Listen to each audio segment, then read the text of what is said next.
and a drinking problem. Okay, this is random, but we're invited to an event at the Topgolf here in El Segundo, California. Yes, invite. We're working with an event company to help plan some bigger stuff with DDE when we have our block parties. And she's like, hey, I'm doing an event. You should check it out. It's pretty crazy. And I said, DDE crazy? She goes, no, crazier. Yeah, and it's crazier. I'm like, oh, we're gonna go play some Topgolf. We came here. No, they rented Topgolf just. Well, no, it's to promote. This is, I believe, and forgive me if I'm wrong. This is a brand new Topgolf, newer. Okay. And this event's to promote this location. Oh wow! But their sponsors are like Pepsi, Visa. Wow.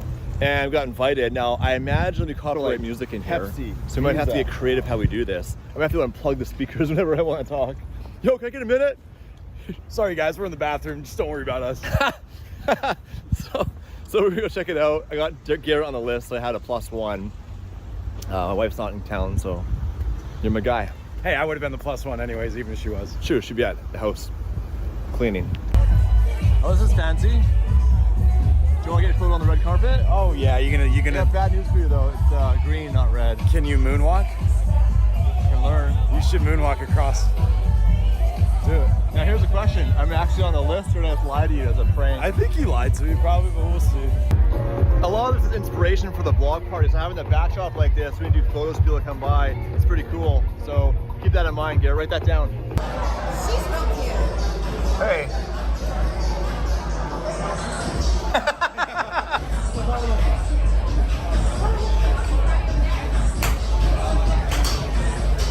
Yep, not doing that. Buy a Tahoe, cash. No, listen. Money is the same. This Escalade, new Escalade. I have no reason to take new Escalade. You don't need a new Escalade. They just give you cash and you buy another car. I know what I'm talking about.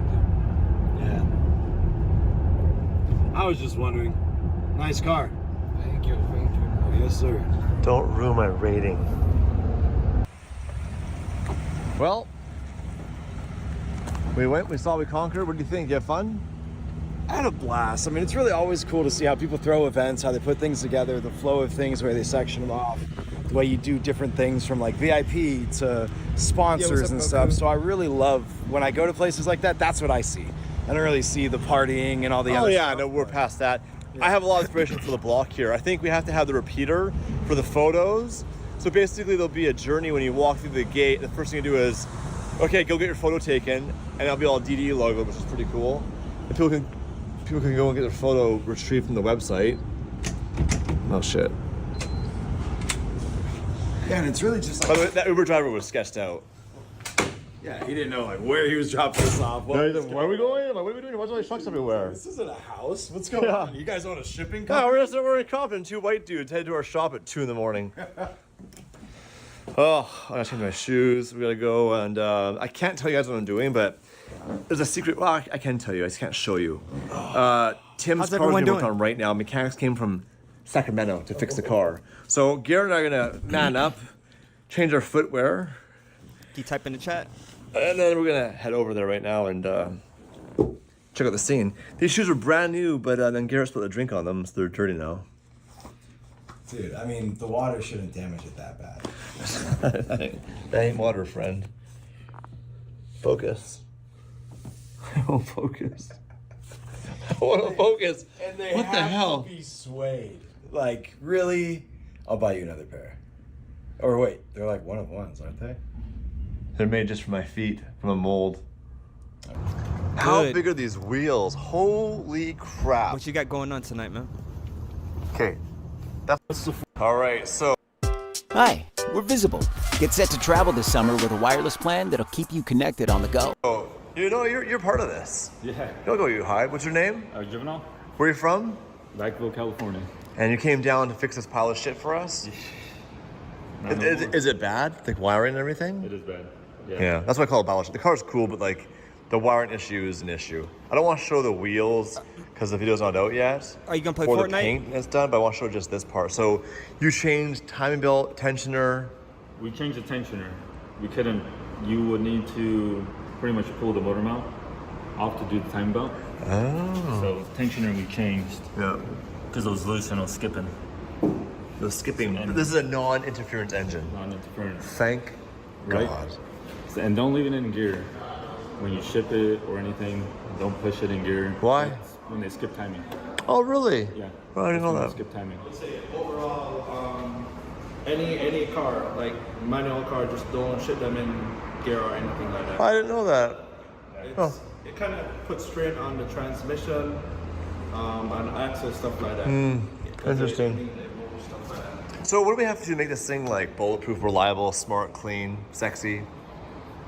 A lot? Do you want to do a whole new wiring harness for it?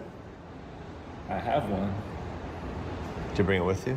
I did not. I have I'm selling a whole new setup from my current MR2, which makes 710 to the wheel. But you can't. Wiring harness done, new ECU. And do you know the guy who originally tuned this motor? Yeah, Scott at ATS Racing. I was actually just talking to him right now. And So is this engine built? yeah, he said on E85 it should make anywhere from 500 to 550 horsepower. That's a lot for this car. It should be pretty good. So the motor's So it's built? running good right now. We can start it up. So what? So originally it wouldn't start because the timing was off. Yeah, the timing, the intake side got too advanced. Oh. So the valves were overlapping. Interesting. causing it. Oh, you're out of town. Okay, where you at? Oh, didn't you say you were going to the beach? But we can start it up so you can get a. Yeah, let's hear this thing. Yeah. All right.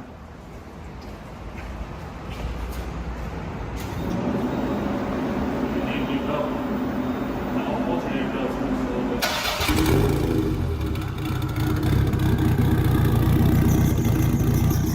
Alternator belt.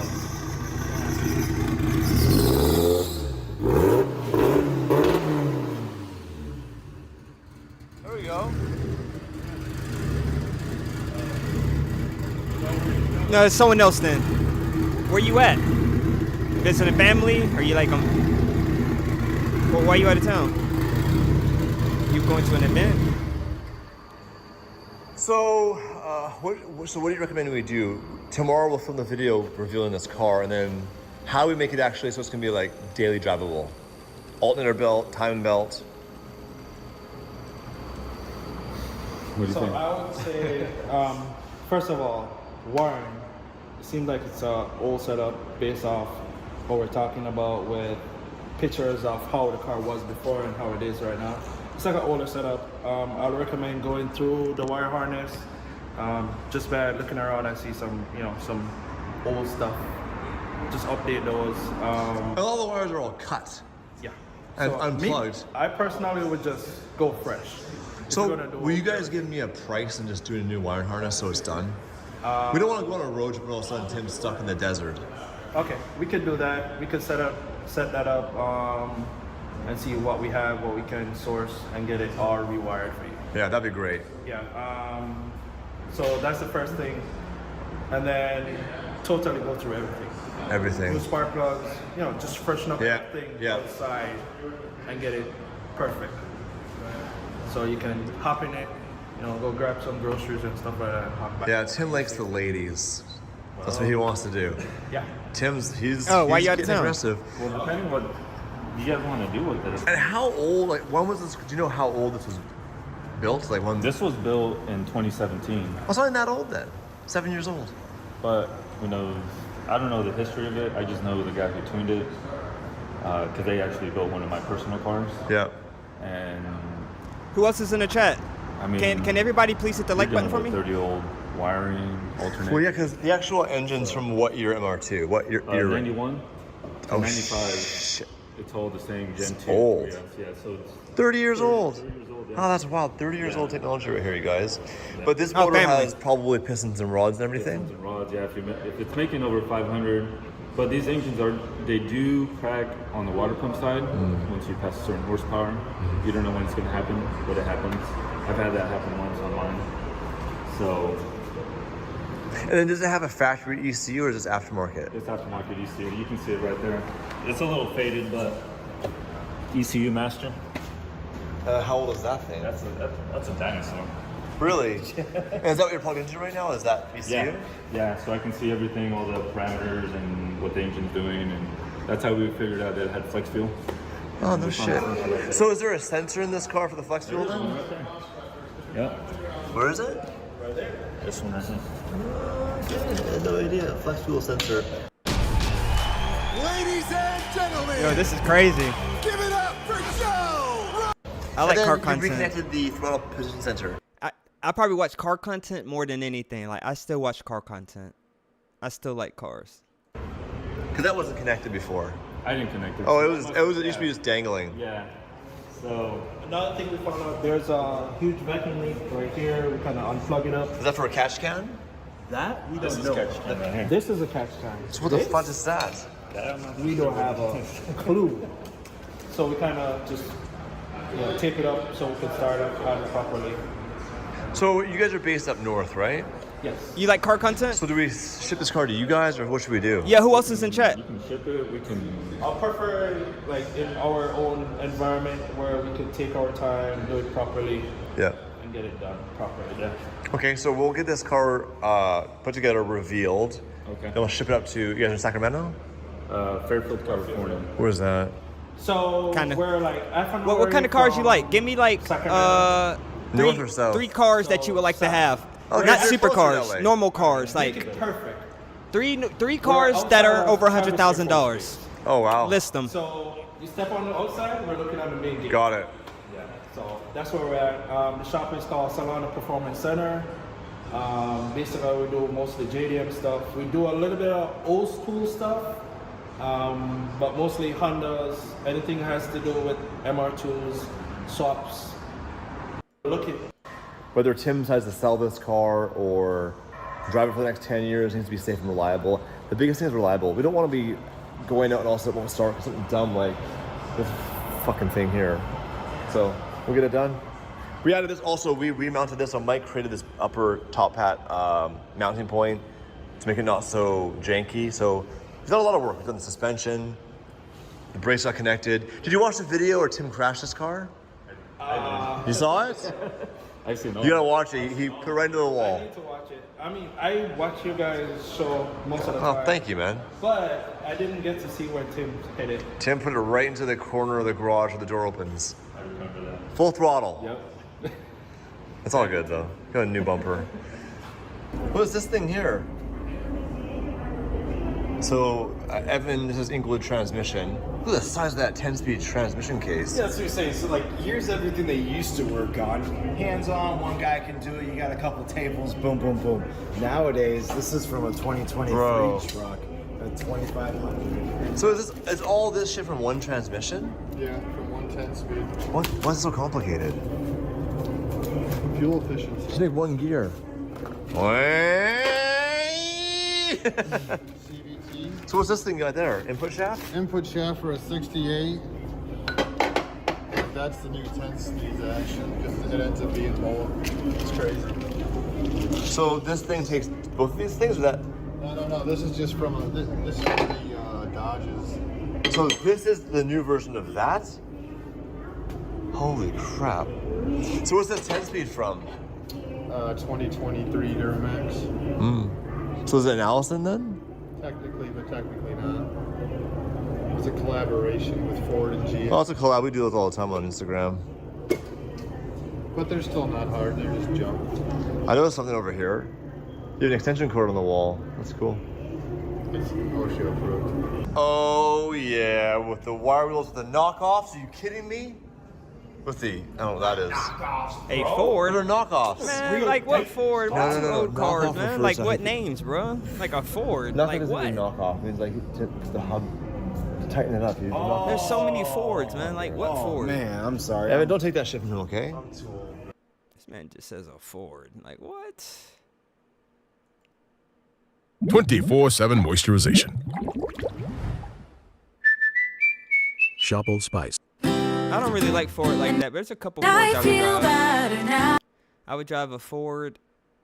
I would drive the Ford Focus SVT from like 2003.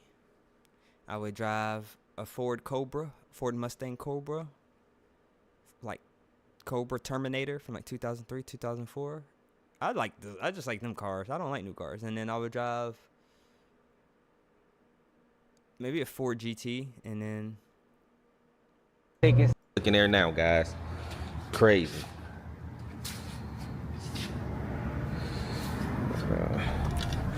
And the weight's still on there, ain't Maybe it? a Ford Mustang. Oh, it's this tire. That's why.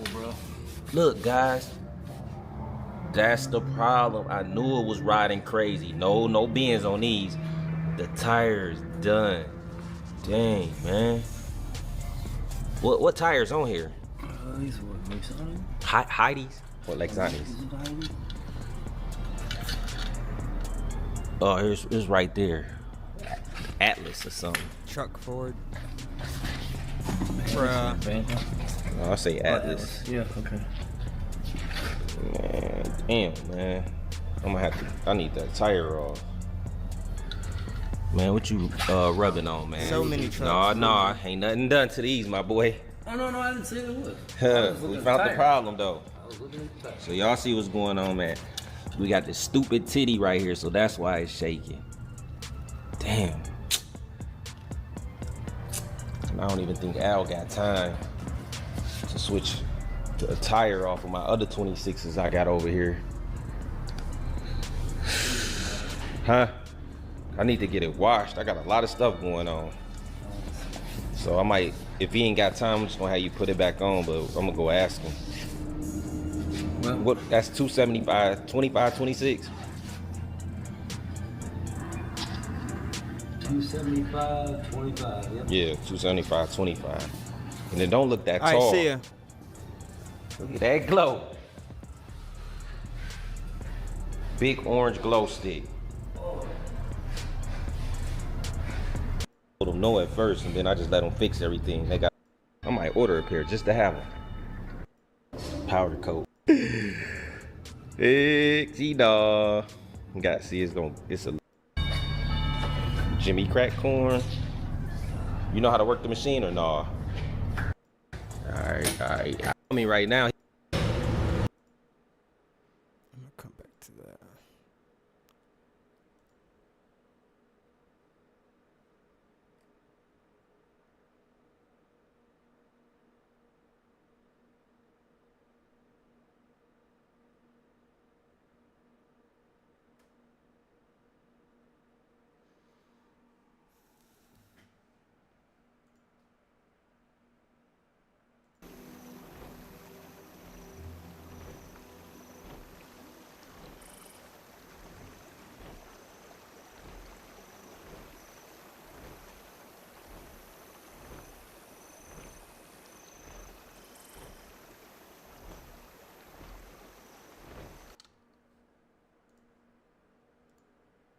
Cause I got some packages up here, right?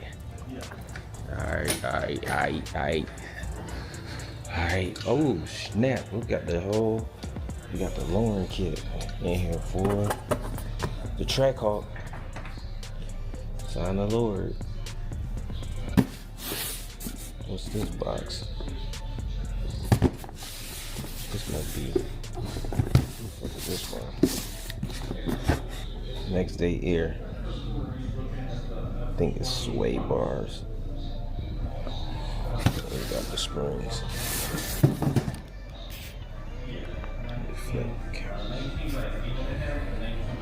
Alright.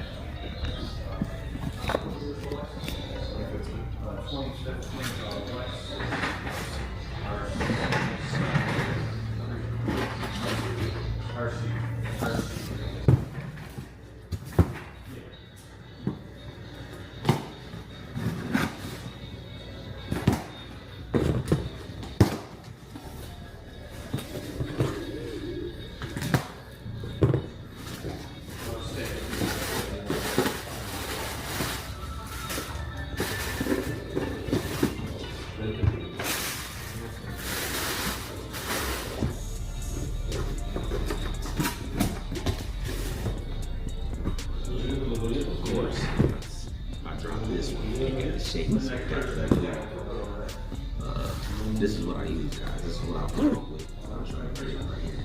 It's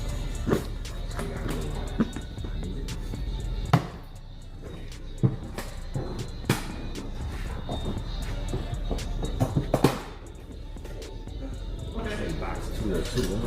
Something else coming in. Yeah, so they do have those. So the fronts normally are about $290.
has low prices on everything kids need. Like a 5th new water bottle. Really?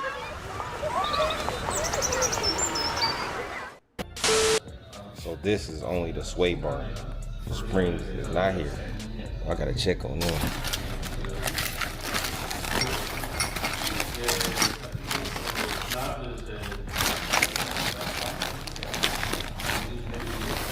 This package 2 or 2.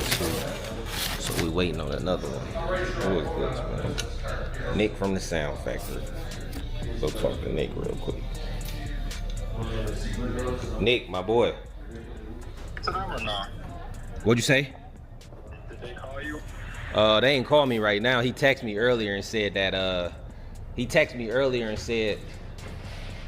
they was gonna send like an update and then they was gonna hit you up. Okay, yeah, because he called me, but he just kind of kept talking in circles. Oh, okay. So I don't know, he's supposed to be done Friday or some shit, but then he's gonna put the panels back on the truck, and I don't know what, so I don't know. He ain't said nothing about dropping them off, so I don't know if I gotta get, I don't know what's going on. Yeah, I'ma just call him and tell him like, you wanna go get him or Not like, really, but if I got to, I will.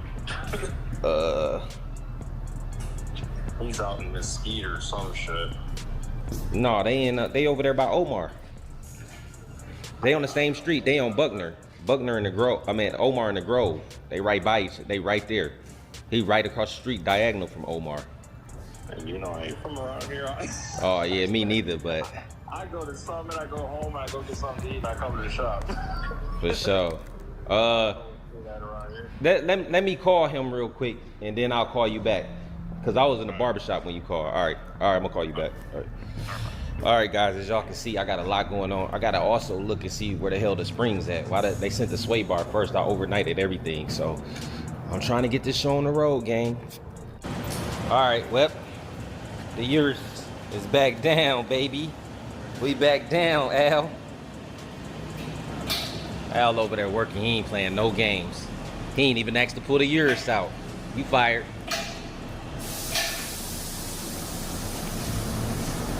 Back down like SmackDown. Test it out.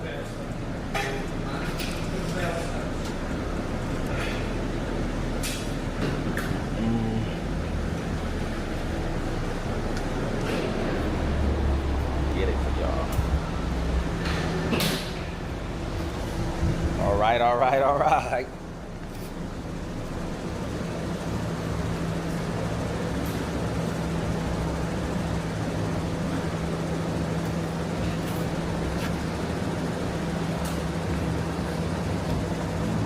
There we go. That's what we wanted at, man. Pay attention, guys. I showed y'all the sauce. Now y'all just gotta follow it.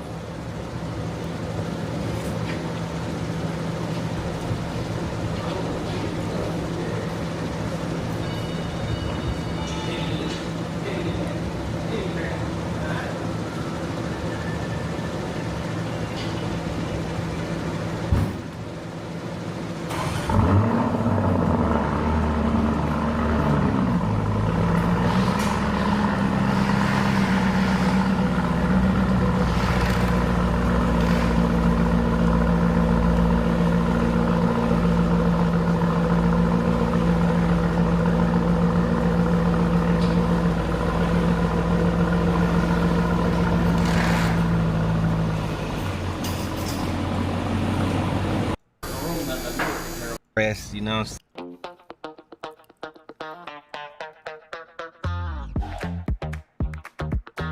Saying coming out of my work clothes tomorrow. Little wobbly tire can do. Throw everything off. Back down like SmackDown. Had Jessica wash me up real quick. And we outside with it. Okay, I see some shit back here. Yeah, guys, it rides so good now. Wow, perfect. Rip, rip. Oof. Okay, they got the Corvette back here looking good. About to check that out. Ooh, that Honda truck nice too. Got some nice lights on it. Okay, they got some cars for us to review back here. definitely finna look at them. See where Blessed by Jess. Man, I might not even go in the clubhouse. I ain't gonna lie.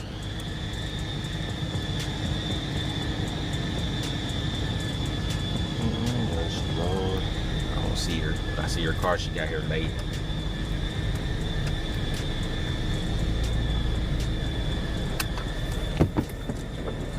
Cause it is hot.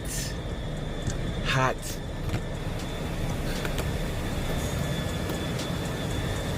I don't know why I thought I had stars in the roof for this.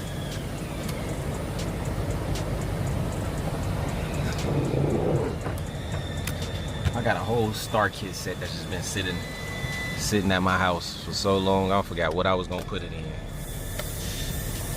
Alright, bet. You ain't keep it P? Okay, bet. Stand on that. Pew.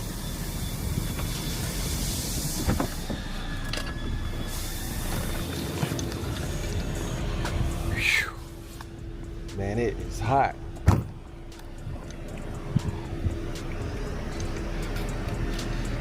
Oh, see my boy. Go check them cars out in a minute. Clean from peeking. Oh yeah, I seen you. Peeking. What up? Huh? We got the Lambo outside. You ready to go? Come on, we finna go. We finna go. Come on. Oh, you leaving? You don't want to go? You don't want to drive the Lamb? All right, you fired. Where your mom at? Oh, y'all in here under the AC, huh? What up? Man, where that dog at? Y'all did something to that dog. I haven't seen it. It's been too long now. Y'all got rid of y'all dog? No. Yes, y'all did. Where's that then? At home. Nah, y'all usually bring her. I ain't see. Where your dog at? You gonna tell me? Where your dog? Miguel. Oh, you got a track hawk in here, huh? You trying to do a motor swap on my shit? My boy. We're just. Yeah, they're your new workers. The liquid spillers right there. Her. She's sitting down working, boy. Yeah. What's up? Come on. You ready to go? Huh? Yeah. Tell your grandpa bye. Come on. We going. My boy, what's up? You going? Oh, so you gonna go? Look, he done ran off on the plug. Where you going? We going this way. Come on. A man said hell to the dog. He took off. Oh, there you go, right there. Whoa, watch yourself. See the Lamborghini? That's what you want to see, right? You like the Lamborghini?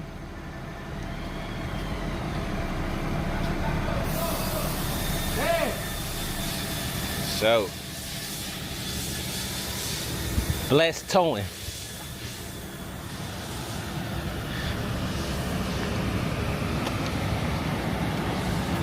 Got the little Corvette back here. Man, who is that driving like that, bruh? Swerving, look. Look who following me around. Junior following me around. I know. He's been wanting to see your Lamborghini. I told him. He wasn't patient. I was gonna take them home right now, but I'm like, nah, it's never to wash. I was next door. They was fixing that wheel because they had a titty in it, so my steering wheel was shaking. You ain't got to spend 2 hours washing it. Just quick wipe down, vacuum, because it's pretty much. I just got some chemicals on there because I was spraying spiders. So you got new rags, right? Yeah. Your ass look tired, bro. I know. You gotta grind. Huh? Grind don't stop. He hired a new girl on you. Your pops. Oh, my dad, I know. And she's sitting down cleaning mats. Check out this Corvette. You like the Corvette? We car guys, man. We like everything. Respect every bill, right? Yeah. You don't know what I said, but okay. You agreed. That's all that matters. You got the Punisher on there. Corvette wheels. Grand Sport. This a vert. Big vert game. It's cleaned in a month or two. See a little Punisher badge down there. Cars came a long way, guys. Look at this Corvette. Look at the Corvettes in the cars nowadays, the updates. Still had the quad exhaust down there.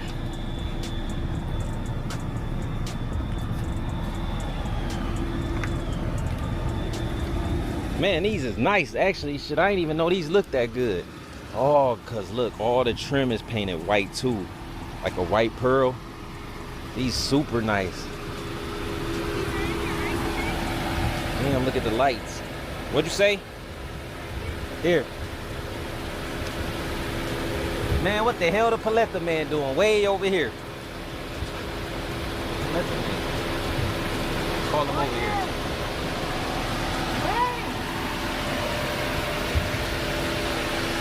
You want an ice cream? All right.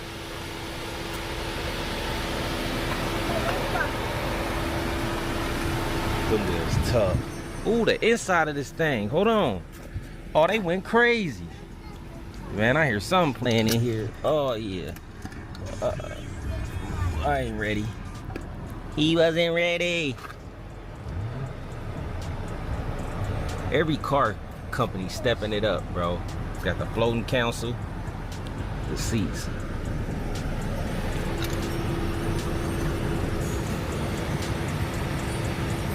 Got the wood grain. This one is nice. Ladies and gentlemen, give it up for Joe Rogan! Yeah! Don't get mad at me. You knew why you came here.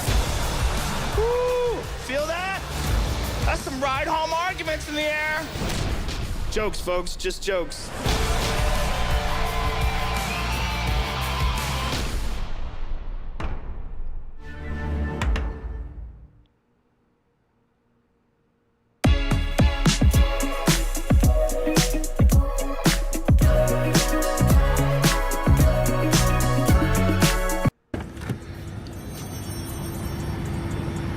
Wonder how much these going for.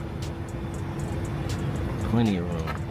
Oh, third row seating back there with the double roof. Oh, we got the all Alcantara. This must be they top of the line one. I swear.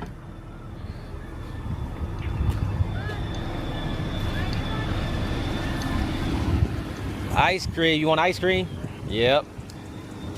Ice cream. Yeah, I got ice. I bought your ice cream.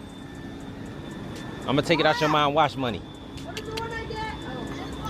My boy, what's up?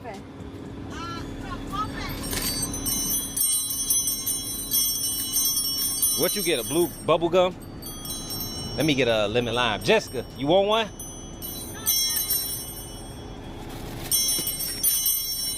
How much? $9. I remember these used to be 50 cents. And the milk used to be $1. A long time ago. No, you good. Okay, I appreciate it, bro. Slow down, my boy. Boy, it's so hot. As soon as you take the ice cream out of the thing, it melts. But yeah, guys, we was over here messing around. But that truck is nice, bro. Huh? Go tell your mom open it for you. Go have your mom open it for you. Another white pearl little Kia car. Real baby mamas. This is a GT line. They got the leather in this joint. 5,000 miles on it. Roof. The scam away car right there. You good? Got your ice cream? Come on, let's go in here. It's hot. All right, guys, we finna go in here. I'm finna eat my ice cream, wait on Jessica to finish cleaning the truck because it definitely needs to be clean. And I'm gonna get in the streets, guys. I'm just on some chill, kicking and shit type shit today. Not really working today. Tomorrow, the next video, we're gonna be back getting our hands dirty, work clothes, flip flops, whatever we need to do to get stuff done. Man, it's gonna melt before you even eat it. I know. Can you open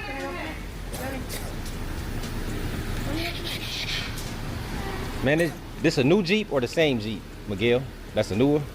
A different one? Shit.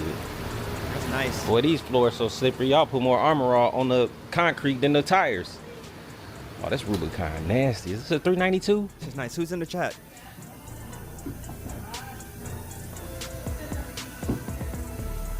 See that hood. My boy. What's up, man? Yo, what's up, Gal? Welcome back to the stream.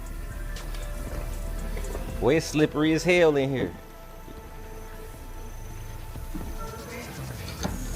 My man with Arbor all crazy around this. If you can you please hit that like button for me? Hey, Jessica. Thank you. It helps a lot. Please Man, hit y'all the gotta like teach button. her to stop putting all that damn Arbor all everywhere. Oh, she's putting like on the floor? Man, on the mats, everything, bro. That shit gonna be right back dirty. They armor all crazy. A whole goddamn floor, an ice skating rink. Why do you think I'm sitting everywhere? Yeah. You good? You got the bubble gum at the top. Did you say thank you? You did? Don't worry, your mom's gonna pay for it one way or another. Nah, but anyway, guys, I'm gonna catch y'all. We gonna let Jessica do her thing. And I'm gonna just hang out with them. Well, pretty much her son, cause he keep following me. Huh? Open mine? I'm about to. Yeah, he following me around now, man. You my best friend or something now? Huh? Yeah? All right, bet. Adopted another kid. He will not stop following me around, man. What's up? I'm finna go get it. Go get some AC. It's hot out. Now I'm on babysitting duties. Hey, where you going? Huh? Nah. Go in the office and get under the air. I'm finna go. Oh, look, camera got the shakes again. That's why I got the new one. Shaking. I'm gonna buy his ass an iPad or something. He don't wanna go in there. He ain't never had no iPad, Jessica said. He need to stay busy and out the heat. Yo, you want an iPad? Come here. Huh? What you doing? Where we going? You want an iPad or no? Huh? There go your grandpa. Come here. Man, this kid driving me crazy.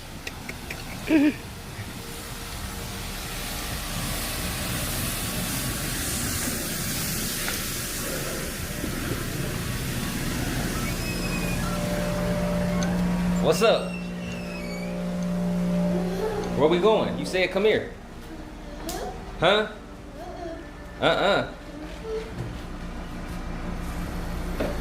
He said he never had an iPad. I'm gonna get him an iPad so he can stay busy, cause he too bad. He needs something to occupy. Think he gonna play with it? I want to blow blocks.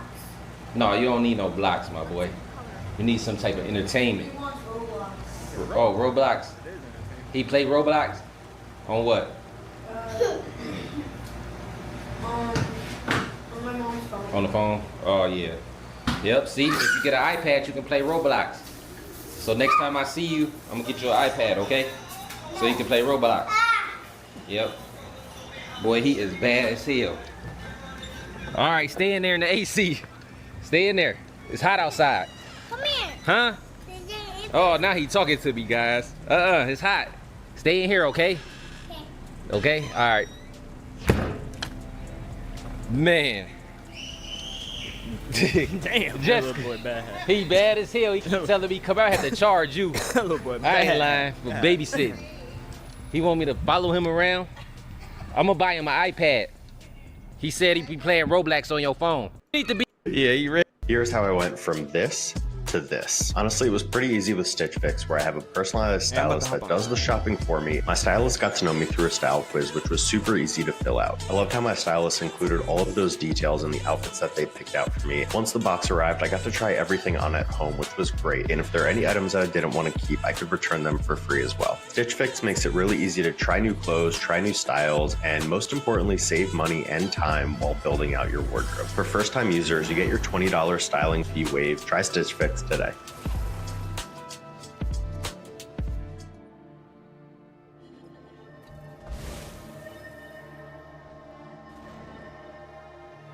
Do you know what's in your cheap protein powder? Well, here to tell us is all-natural fitness athlete Paul Sklar. All right, let's see what we've got. Sucralose, artificial flavors, soy lecithin, ion charged protein blend.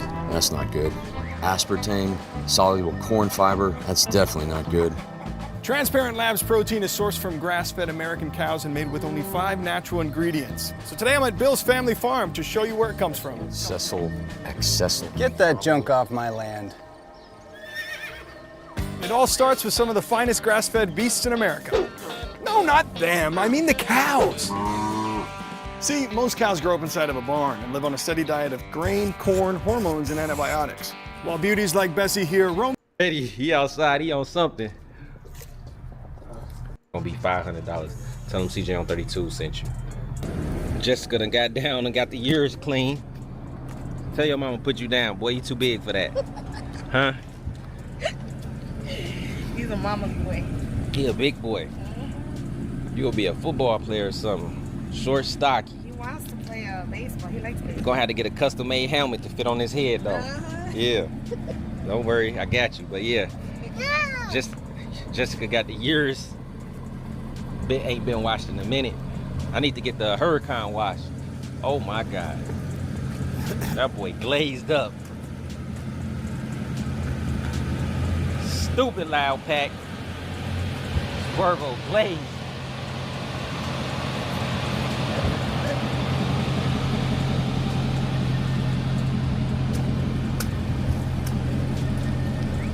I need some gum now from them chips. You ain't got no gum?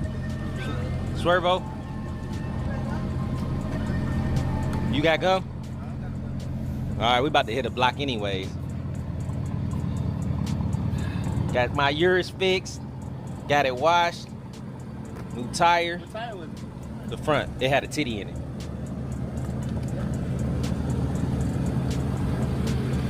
Oh boy. She got me right. Still fired, but yeah. Showing the key missing.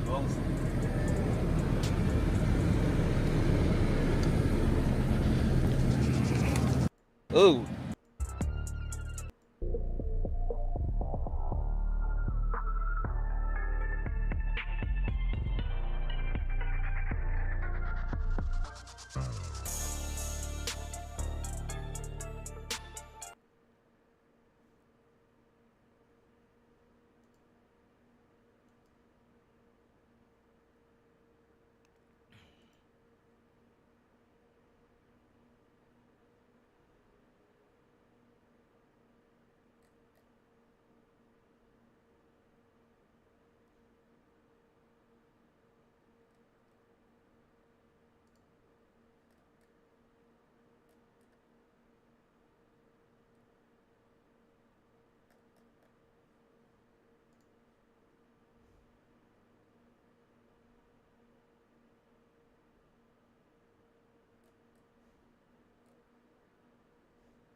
And we are live, guys. What's up? Welcome to Fresh Air Podcast. We're here with Chris Crow. We're going to talk about real estate. I'm excited about this one. Let's get into it, baby. Let's go.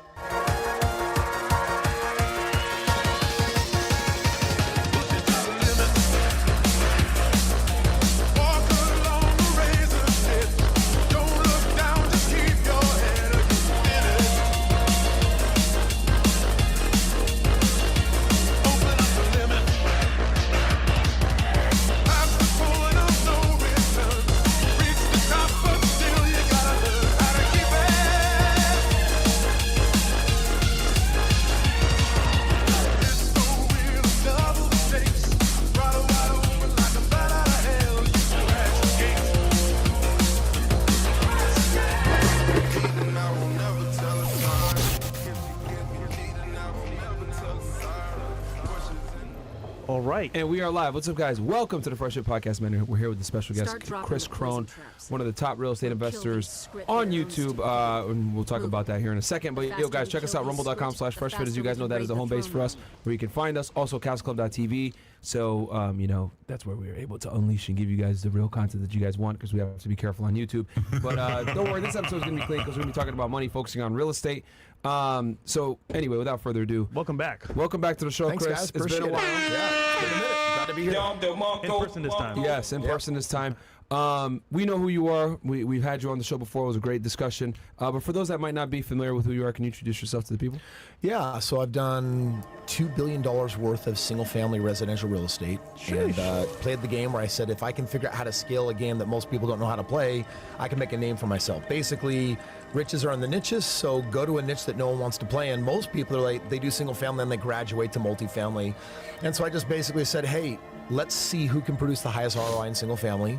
We figured out that game, and I never graduated to any other real estate because I can't find any other game that has an ROI that high. Wow. Beyond that, the last several years I've been in private equity, sift through thousands of companies every year, find 10 companies that I want to bet on.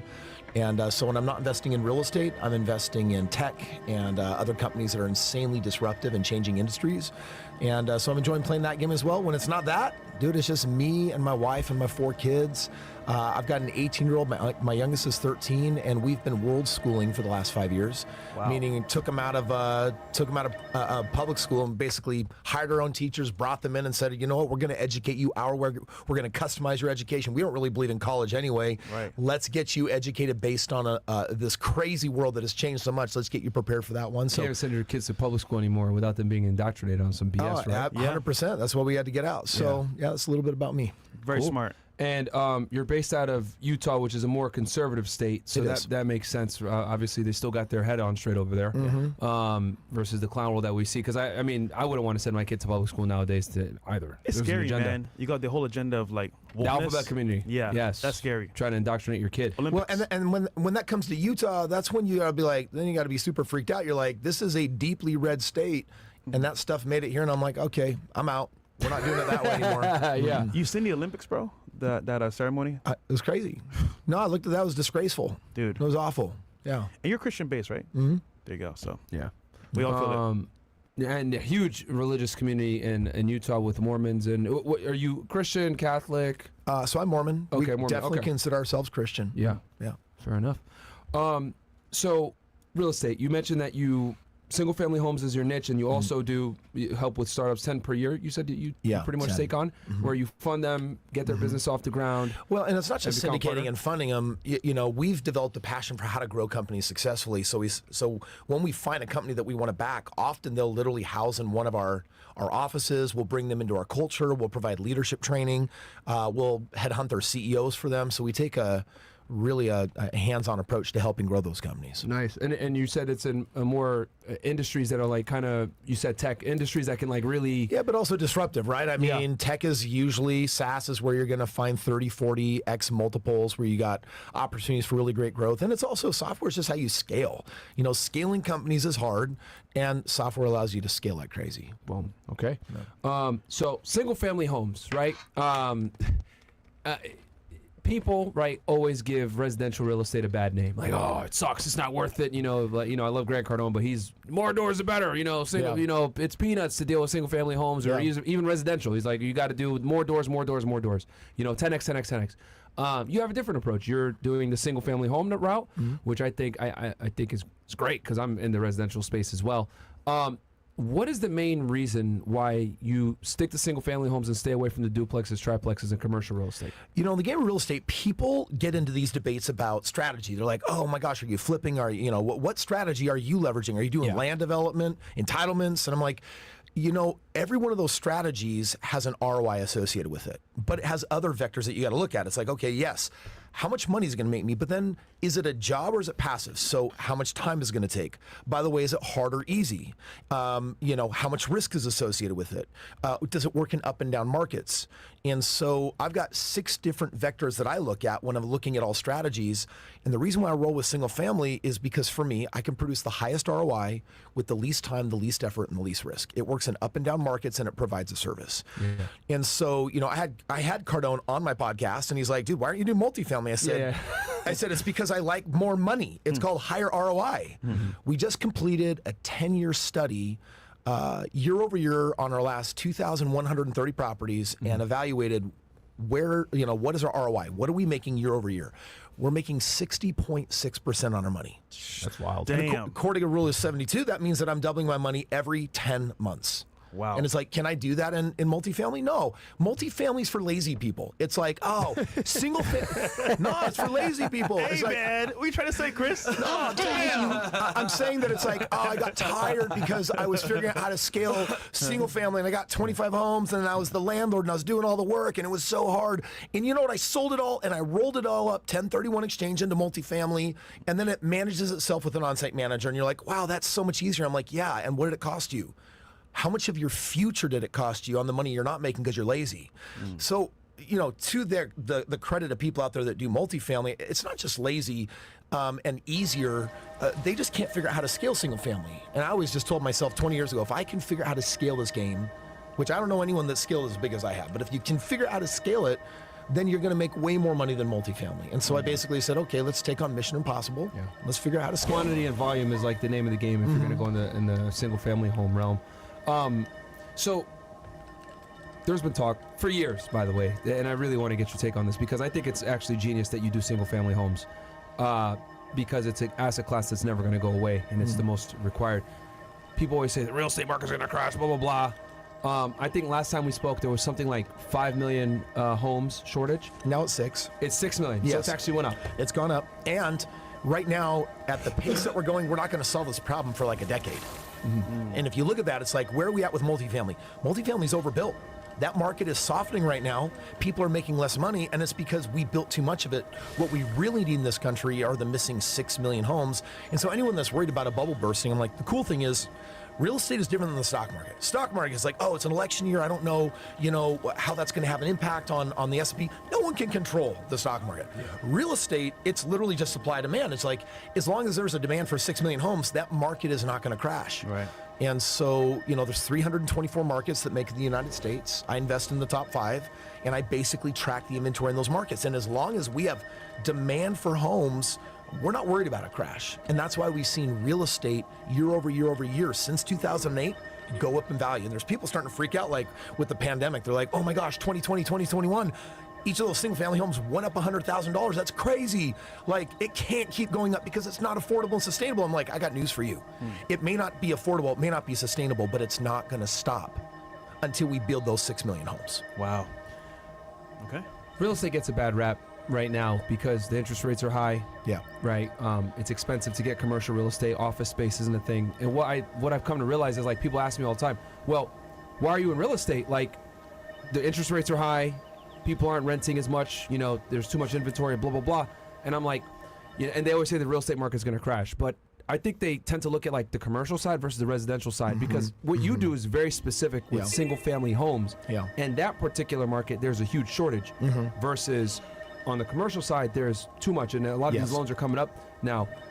Can you explain to the people why the single-family home market is completely different from the commercial world and why people need to stop conflating the two and trying to say it's going to be a crash? It's weird that people actually do that. At least if you look at multifamily and single-family, it's people that need houses, right? Yeah. But commercial is business. Like, that's for businesses, and it is possible to have a softening or a crash of the commercial market, which, frankly, the pandemic created a lot of that problem that we're in right now because a lot of people have figured out, why am I renting this really huge building when people are completely capable of working from home? Yeah. That's created a nightmare in that arena. Single family, however, is really just written by supply demand. And when you look at the high interest rates, here's the weird thing, because I have a ton of people, they're like, oh, Chris, I want to invest, and I want to get in that game, but not right now, rates are high. And I'm like, okay, pause.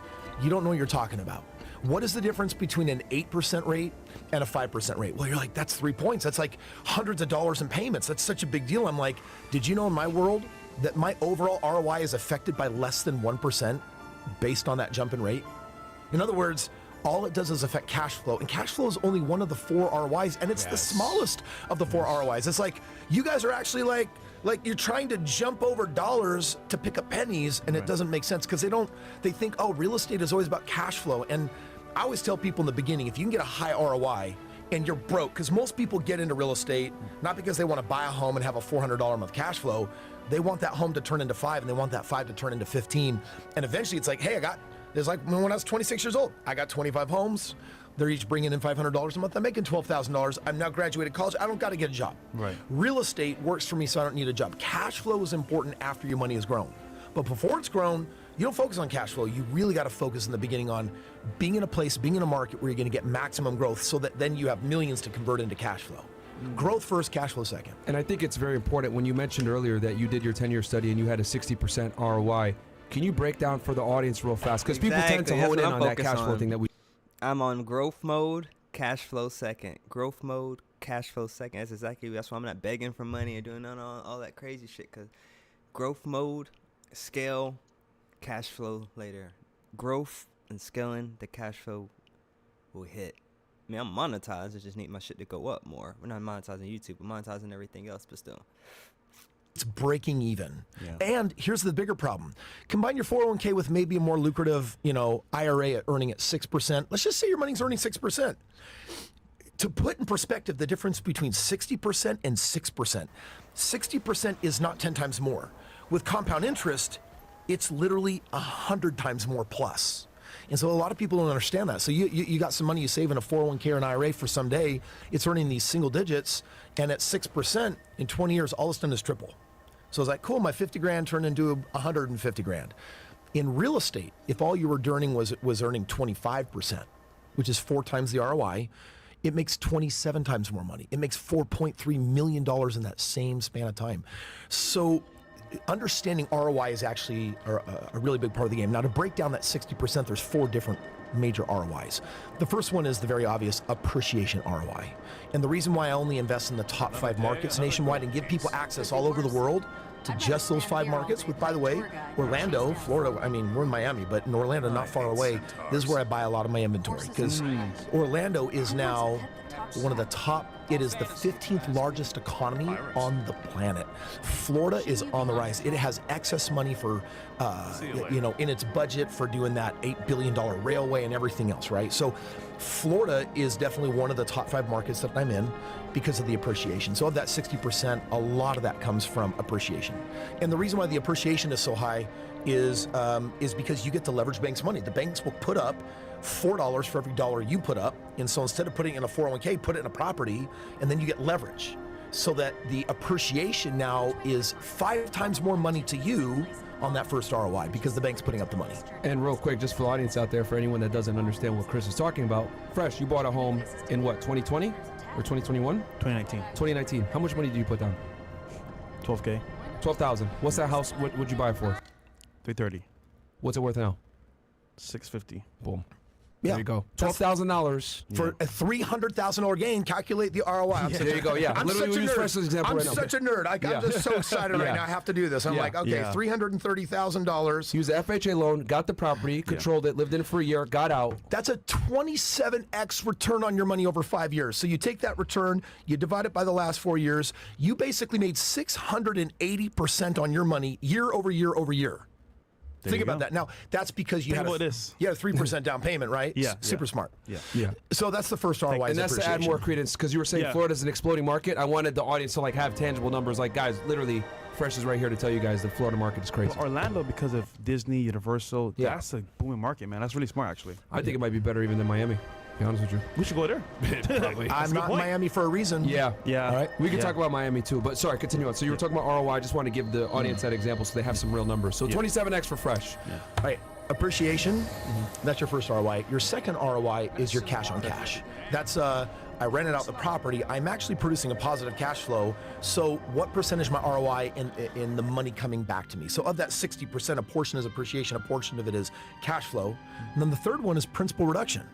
I buy a house every day and I outsource to a renter and say, hey, will you buy that house for me? That's what I'm doing. My tenants are buying me houses. I buy a house every day. I set it up, and then I put a tenant in there and say, I want you to pay this off for me. Yeah. Is it rent to own? No. What I really mean by that is they're paying the rent, which covers the mortgage. Gotcha. You got it. Cool. So principal reduction just basically means, okay, so when they give me their rent payment, a portion of that goes to service the loan, and a portion of that isn't to interest, it's to principal.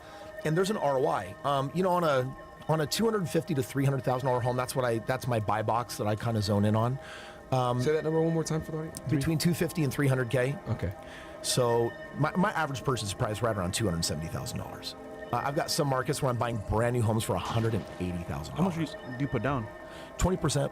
Okay. Yeah. And most of it's people taking from 401ks and IRAs and saying, I'm sick of that. I'm going to transfer it into real estate and I'm going to make 27 times more money. What is the median? I think last time we spoke, the median house price in the United States was somewhere around $350,000. What is it now? $436,000. God fucking damn. It's what, like almost $100K in a year. Yeah, it's crazy. Yeah, I should have bought more. Yeah. I mean, we can make that happen. Yeah. Let's do it. No, let's do it, bro. Yeah. Yo, who's in the chat? For sure. No, absolutely. So principal reduction. Hit that like on a button. house in that price range, having tenants basically servicing the loan, you're going to make around 4% on your money on average just there. So what you'd make in a 401k, literally your tenant, by servicing your loan, you're making 4% on that.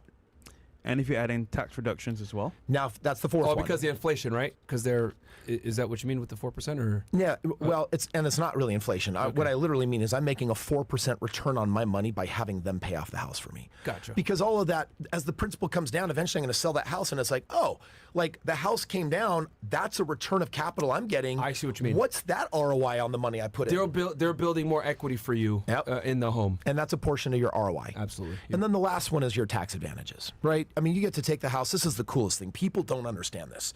If you buy enough real estate, you don't have to pay taxes. Yeah. Right? I get to take a house. I get to depreciate it over 27 and a half years. So let's take your $330,000 house that you bought 4 years ago. I'm going to divide that by 27. Divide that by 27.5. You get to write off 12 grand every year. Now let's say your cash flow is $6,000 a year. You're pocketing 6 grand, but because you have a $12,000 write-off, that's 6 grand. You don't have to pay taxes on that. That is literally tax-free money. Yep. And then you're like, wait a second, but every year I've got 6 grand left over. What do I do? Well, where's your income? Reduce it by 6 grand, and now you don't have to pay taxes on that. If you're in a 25% tax bracket, 25% on that 6 grand, that's another $1,500. So it's like, wait a second, I bought a house, all the wait. My income is going up, but I don't pay taxes on it. But then on paper, it looks like my income is actually going down, and I don't pay taxes on that. So every home you buy, you create this spread where for the first 7 years I bought real estate, I didn't even have to pay taxes because of this one little hack that people don't understand. Yeah. And I'm going to display to you guys what, again, because so people understand like more simply like how this works. When I was working for the government, right, I tell you guys this story all the time. I made about $120,000 per year. Every year I would pay $30,000 to $40,000 in taxes, right? 1 year I bought like 7 real estate properties. Spent whatever it may be, put 20% down, some of the bought cash, whatever it may be. I made almost a little over $1 million that year, right? So in one scenario, I make $120K, pay $40K in taxes. Next year, make a little over $1 million, buy 7 houses. I paid how much in taxes? $40K, while making over $1 million. Yeah. So I literally paid the same amount of taxes, making 10x the money. I paid, you know how much I paid last time for taxes? Almost nothing. Yeah, almost nothing. Yeah. But that's what real estate does. Is it allows you guys where you can make a bunch more money, but the real estate offsets your income. And this is all legal, by the way. It's all legal. Of course. All legal. And this is that's just the depreciation. We haven't even talked about cost segregation yet. Oh yeah. The cost segregation lets you get even more tax benefits. Yeah, but that only depends on whether you actually need it. Some people don't even do it, But if you get to a point where it's like, I'm making more and more money, now I got to get aggressive, then, for me, I'm like, oh, shoot, I gotta figure out how to now write off millions of dollars a year in taxes. Yeah. Well, then you get more aggressive. Cost segregation is a great strategy. It's like, oh, you guys have a business. It's called Fresh and Fit. Yeah. And I'm like, if I were you guys, next year, go buy a commercial building. Before the end of this year, buy a commercial building. Yeah. You can rent out 50% of it. You only have a 10% SBA down payment. And if you do the math after cost segregation, you would literally, for every dollar you'd give the government, you actually get to pocket $2 while buying an asset that has rental income to you. Yeah. Those are aggressive strategies that help people. Once it's like, well, if you can buy 10 homes, you can buy 100. Yeah. And essentially, you're going to come into a lot more income. And when you do, then you need more aggressive tax. And I tell people this, like, I tell them that story not to float, I made this much money. It's to say, like, literally, if you're in the middle class and you don't have assets, they destroy you in taxes. Yeah. Versus if you have assets and you're in real estate, you can make 10x the money and pay the same amount of taxes as someone that makes 10 times less than you. That's crazy. And to your point, Chris, as well, if you're working a regular job, understandable, you're making money. Putting it in a 401k is one thing, but putting into real estate, all these benefits here, why even like put it in a 401k anymore? Speaking of which, you're heavily critical on 401ks, IRAs, Dave Ramsey. They're scams, they're stupid, they're dumb, they don't make sense, and they make you poor. Yeah. If you want poor people to stay poor, you should put money in a 401k. Even the creator of the 401k, after a 40-year study, said this is a failed experiment. This is a bad idea. Yeah. I can almost argue, like, if someone tells you, like, the masses say, okay, go do this for the masses. Go do this thing right here. I'm like, is there a different way to make money? So, because you're very critical of Dave Ramsey and the whole saving money thing and the 401ks and, like, you know, the traditional financial advice that they give you. What do you think is the problem with it? Why do you think it's a I guess a failed system now? A dying system. Yeah, a dying system. And why should people look to real estate instead? I just came out with a new book. It's called Time Machine. Okay. And in that book, what I do is I talk about the 5 different ROIs that can help anyone achieve a lot of wealth in a very short period of time. I'm reading some of the comments because we're live, and there's someone here saying, oh, this is why the rich stay rich. I'm like, I started poor. I don't know about you guys, but I didn't. Same. Listen, I might be 6'5" in finance, but I didn't start with a trust fund. Okay? I don't got the money. I had to create that wealth, and we're really exposing here how we did that. And so when you take a look at the system of 401ks and IRAs, the problem is that everything society asks you to do with your money is single digit. Yeah. And so we have the stats they're in. At 65 years old, the average person that followed society's game plan has $254,000 in retirement. But right now, as of this year, the average American across the board has an average of $304,000 of equity in their home. So their equity that was never a retirement plan, that was an accidental, I was just buying a home to live in for my family. And paying the mortgage. Yeah. Gave them more money than a 40-year intentional plan. Wow. And the average person in retirement spends 85 grand a year, so I got your 250 grand will last you 3 years. You spent 40 years saving money for 3 years.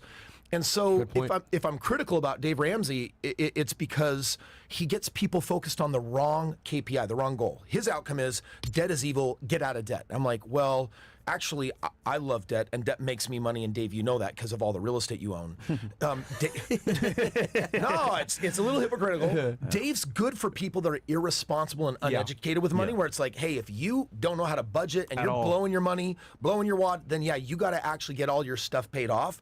But you've got a lot of good people that actually buy into that philosophy of no debt will set you free. I'm like, dude, when you wasted 22 years of your life or 16 years of your life on Dave's Baby Steps program, and you're like, I'm 52 and I'm finally, like, I'm out of debt. I'm like, you were out of debt 30 years ago. Mm-hmm. You wasted all your time because for money to multiply and to invest it and go somewhere, you need time.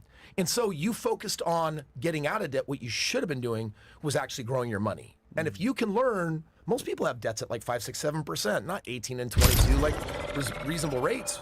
When I can make money earning 25% or 50% or 60%,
Mic check.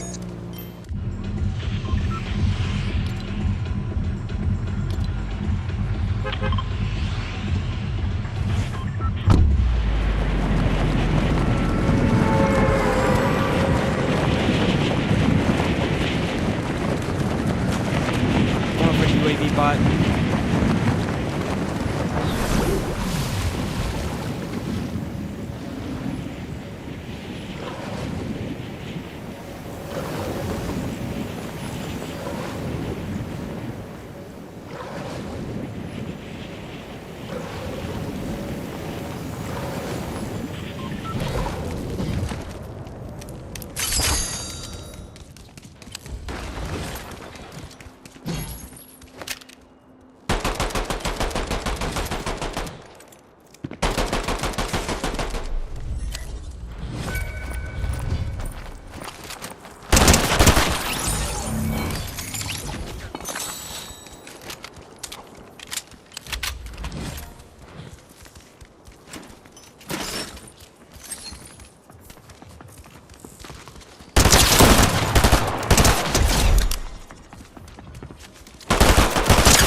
Mic check, mic check. Who's in the YouTube chat? Can I hit the like button?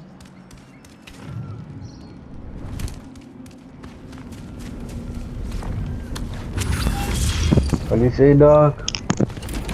Speak English? Yeah. What's up, dog? How's it going? I'm good, how are you? I'm good, Matt.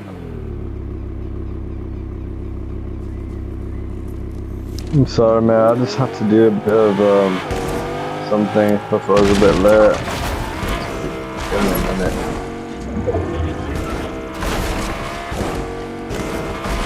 Are you ready to go find some enemies? I'm about to fuck shit up, dog. How's it going, Matt?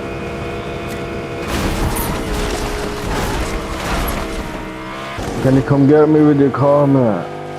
Yeah, I'm here.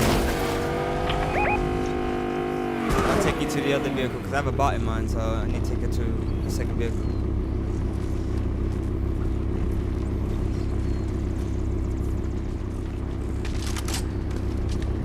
Let's shake the shoot with somebody.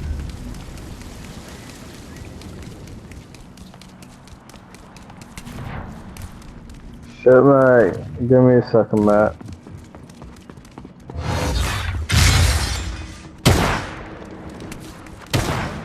Someone's shooting at me, but I can't figure out where I'm at.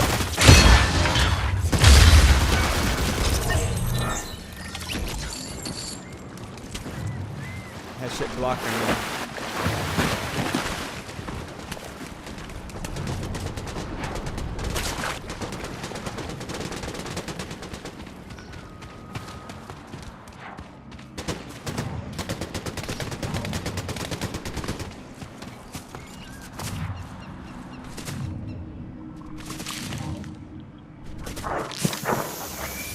You players love to do a bit of tiki-taki, eh?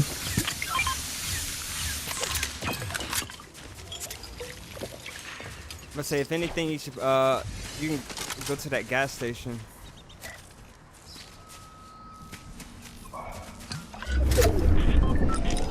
You like to play a bit of ticky-tacky, eh? I'm gonna grab my vehicle. That gas station has a vehicle over there. Yeah.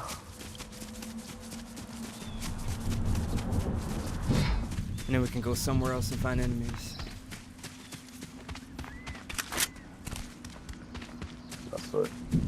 That's what she said.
Hey, we're gonna go do a bit of ticky-tacky over here, man.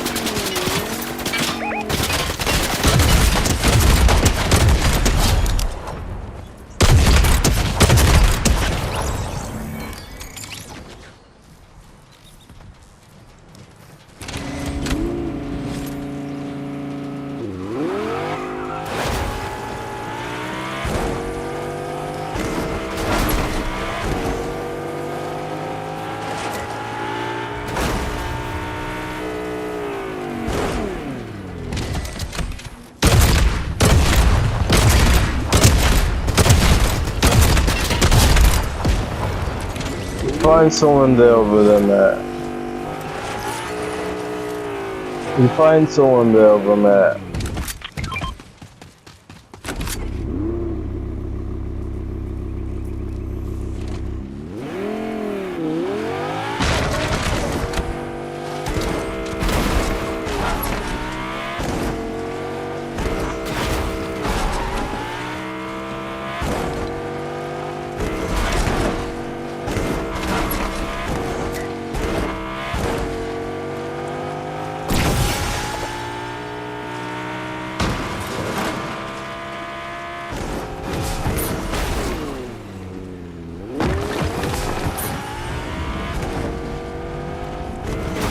Gotta get out of there while I can, mate. I have to get out of there, mate.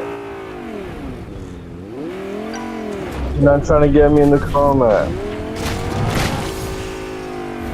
You gotta get his car, so I'm driving it in.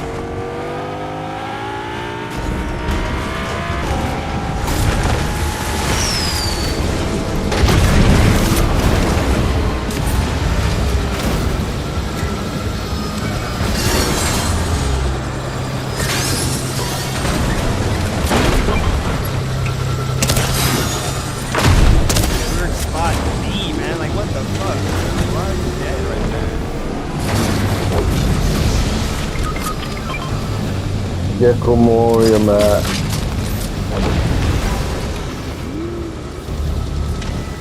Have to get out of there while I can.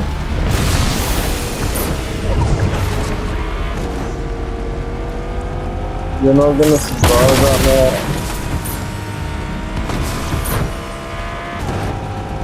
There's a repair over here.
What is my bot doing? Why is it destroying the environment? Why is it dancing?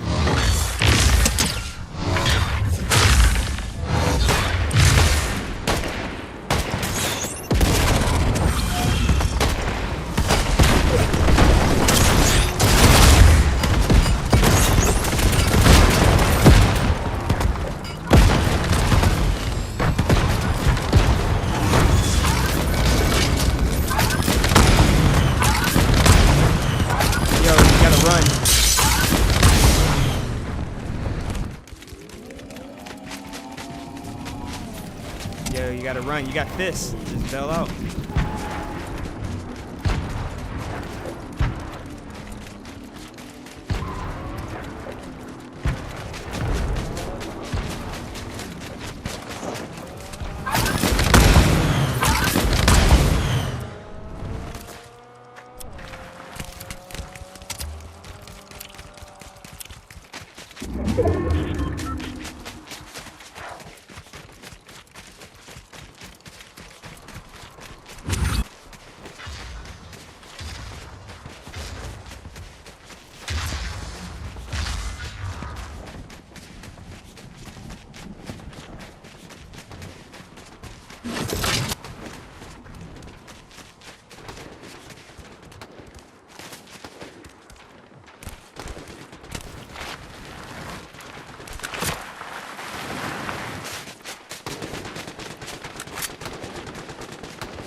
I felt confident. I was going in right there. Just too many people. We didn't have enough. We had a full squad. We would have probably won that. See if they change the shop. The same thing from last night, looks like. Yeah.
Mic check.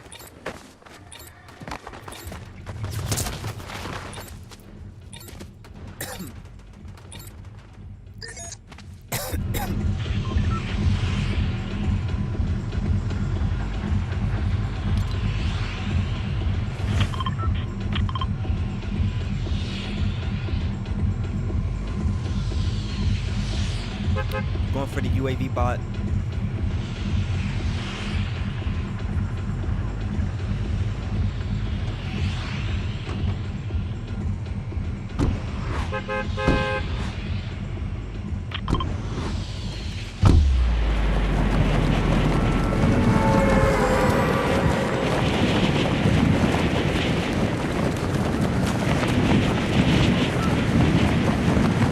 Yo, what's up, Jagger? Swagger? How's it going?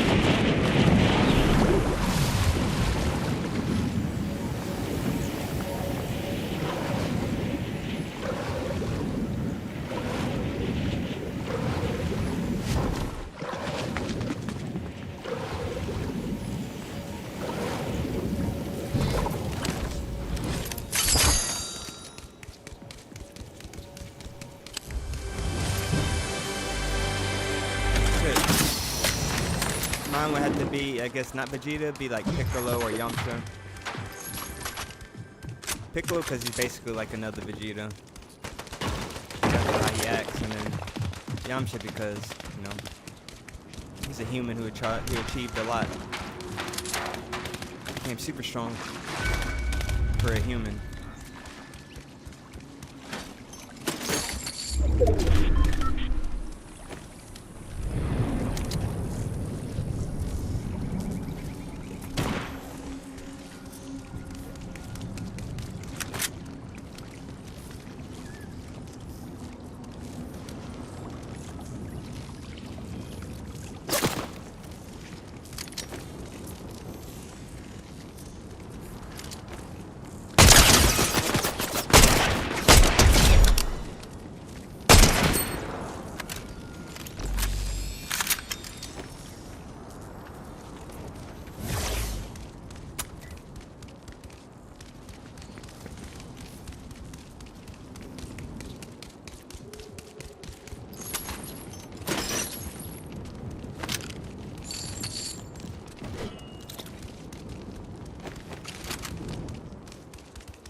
Who's your favorite character? You didn't tell me yours.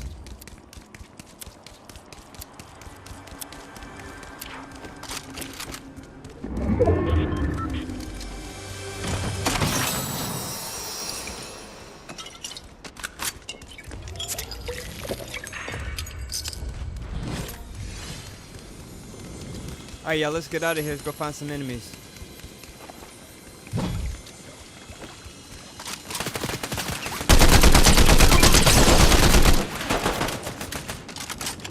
The enemy on Purdy.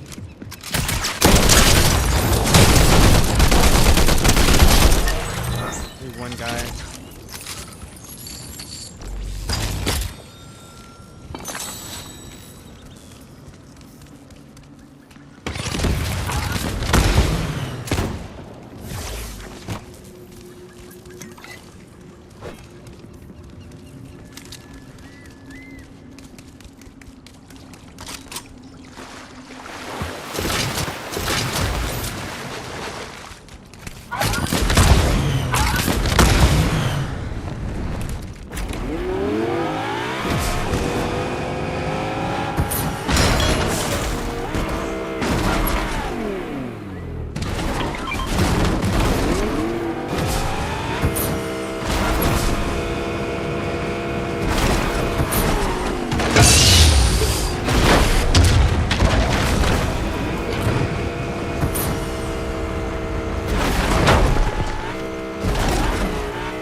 If y'all want to hop on this car, see, I can take you to the other car and we can get out of here.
whatever, some Magneto glove. Not Magneto, some fist. Nitro fist, yeah, right there too.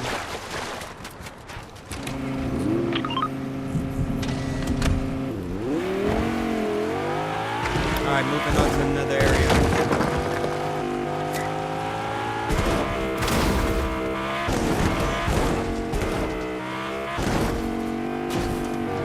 That's an enemy shooting.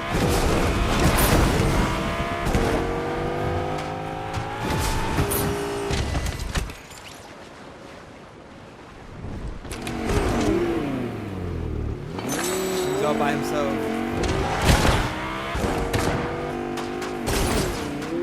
Wait, another enemy.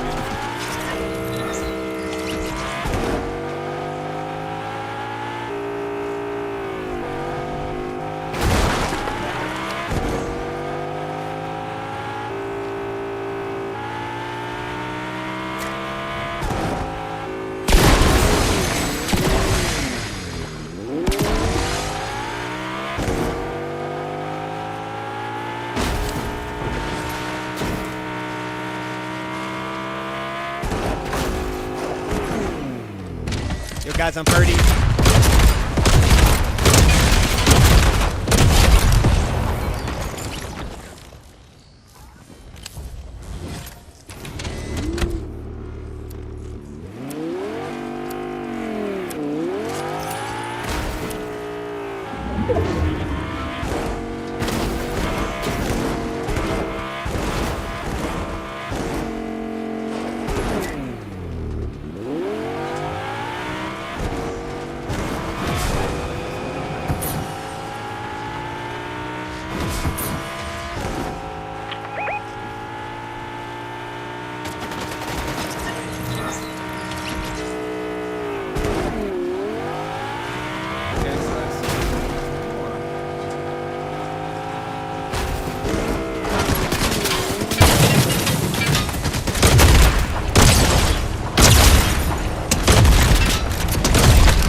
I'm going to that gas station to heal the cars up.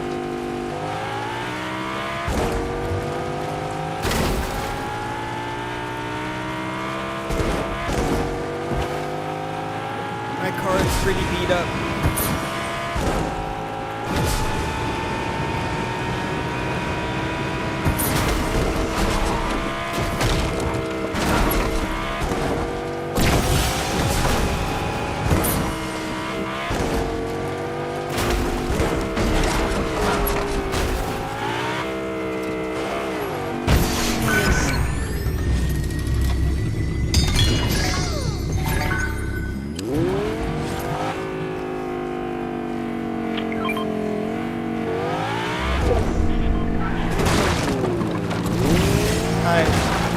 Back into the circle.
Alright, we can hold this hill down into the next circle, and then we'll move.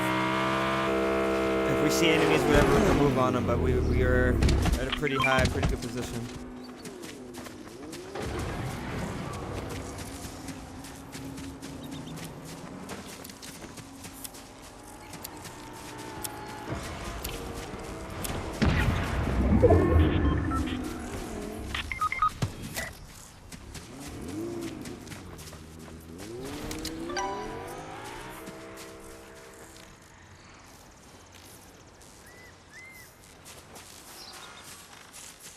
Damn, they're way over. I don't know why they're way over there.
I don't understand why they were way over here, man. We had us a good position, man.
Every man for himself, man.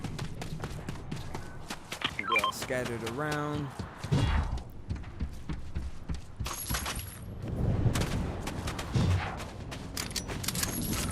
All I have is a pistol and SMG. I have no health.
What's up, man?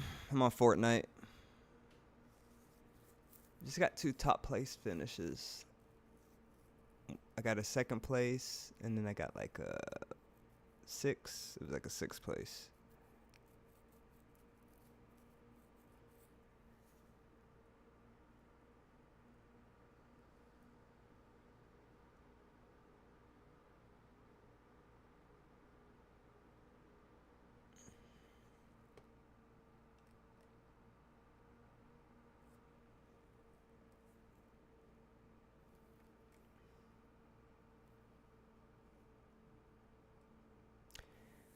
I'll be right back. About to play some Fortnite though.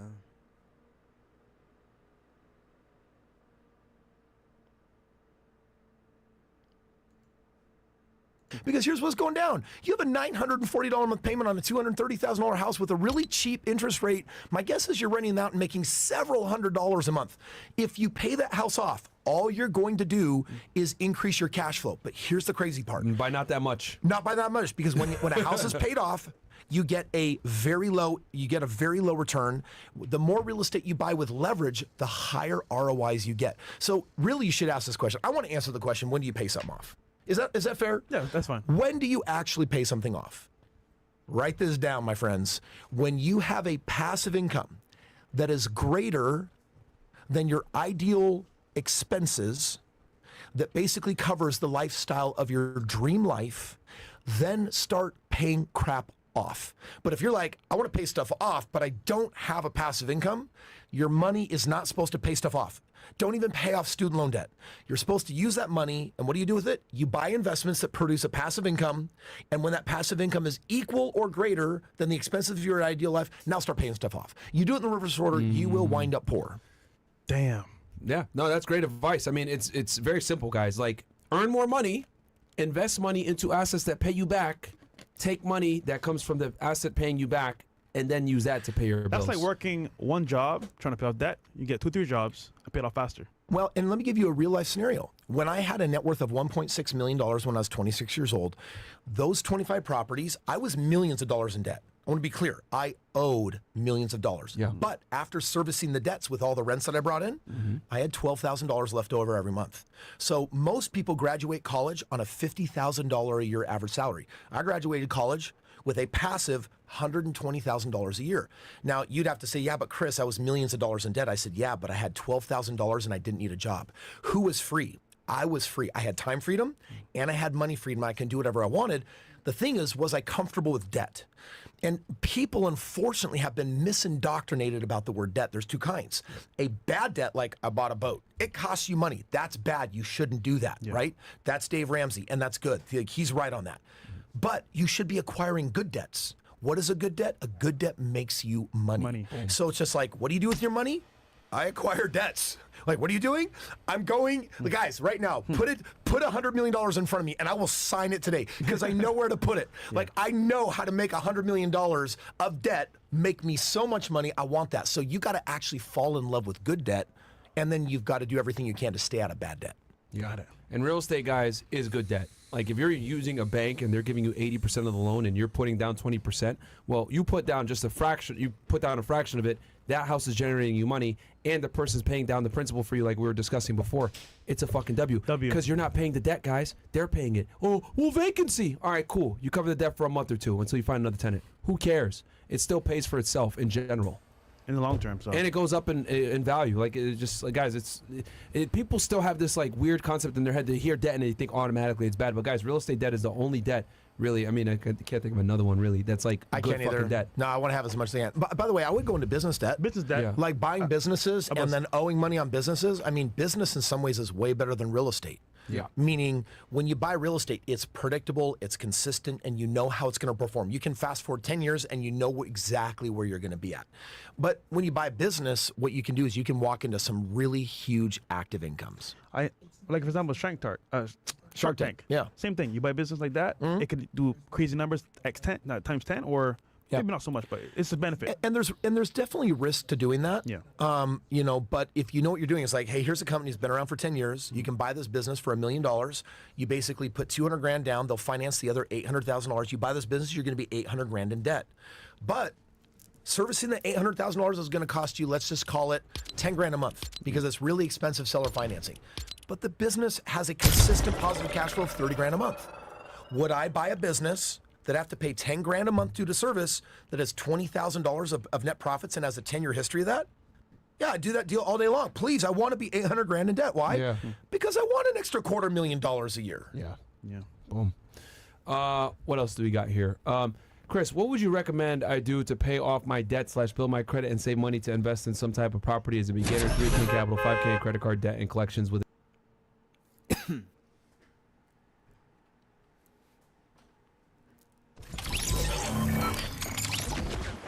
Piensa mi gordo cuando ya sí, entonces ahí habemos 4. Sí, mientras pues, agarramos como los valores más grandes para salir de lo volumen bastante, ya luego coge uno corto, pero sí es un verguero. Sí, bacano, marica, a mí me gusta el camello porque es pesadito que sí, pero me mueve como todo. Ya me cojo el Transmilenio y sí, me cojo para todos lados. Sí. Eso sí, es un coche. Pero no, mentira, le toca pensado también. Pero pues, son como días de vida. Bueno, como todo, hay días que uno no hace ni mierda, como hay días que pues, puta, le toca el volteo por enfermo. Sí, sí, no, contento, sí, gracias a Dios. Sí, queda para hacer eso. ¿Y cuándo viene? Sí, transporte, pues solo el transporte, marica. Porque lo otro sí uno tiene que llegar allá y ya. Pues esta vez nos mandaron en una camioneta, pero esa de las descuentan a uno de los viáticos. Por ejemplo, nos descontaron un 300. ¡Oh! Ah, no, cena, mierda, marica, me parió una hora mismo. Y lo peor es que hay un rubro para viáticos, ¿no? Para que nos vean, para que nos traigan. Sí, no sé, para que nos traigan de los directivos de la Unicatea. Cuando salgan por ahí, huevonar. Sí, sí, sí. Lo que debería hacer es que no paga taxi, pero eso toca, ¿no? Sí, estoy contento, ¿no? Muy bien. Está perdido, ¿no? ¿Qué pasó con la Germo? Ay, bien. ¿Qué tal? Contento, ¿no? Ay, no, está revolución, ay, sí. Sorpresa.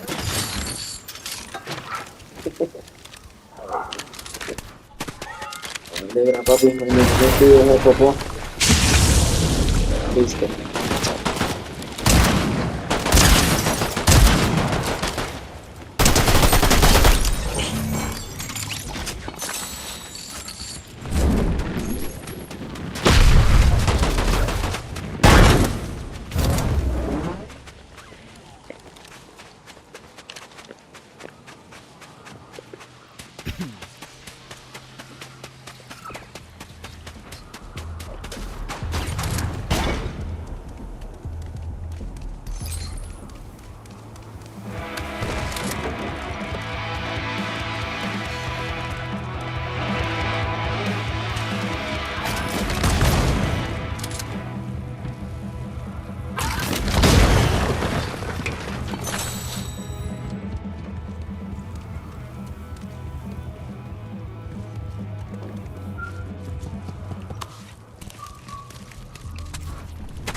Thank you very much.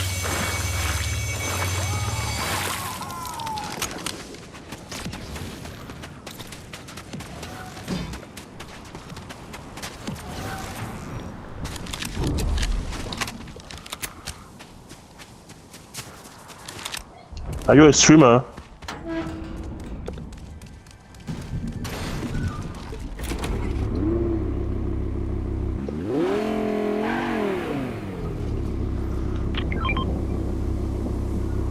Who are you talking to?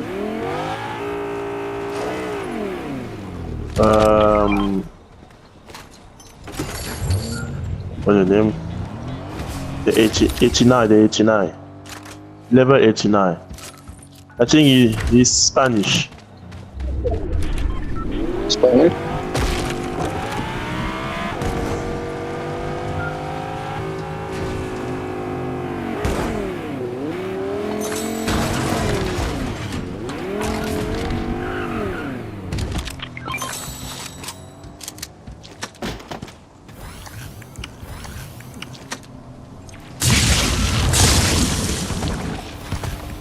Tengo acá con la monedita, un chingo. Why is there an enemy still back there? What the fuck? Oh, this is just a vehicle. Oh, I've got. Oh, no.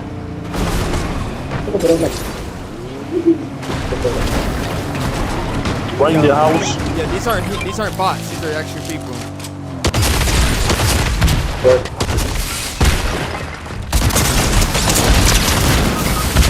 Oopla. Yo, he's pretty lit up.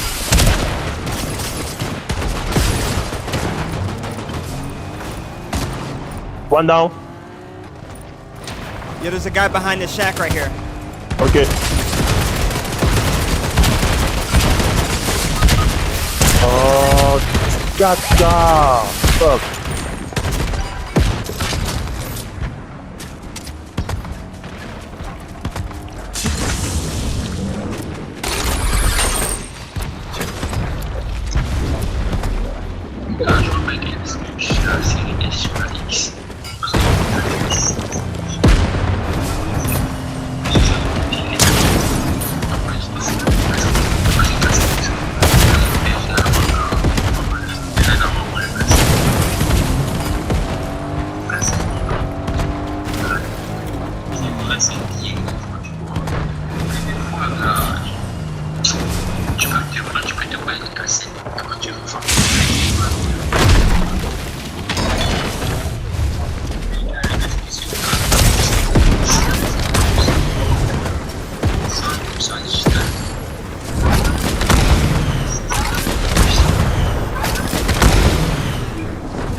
Perros hijo de putas.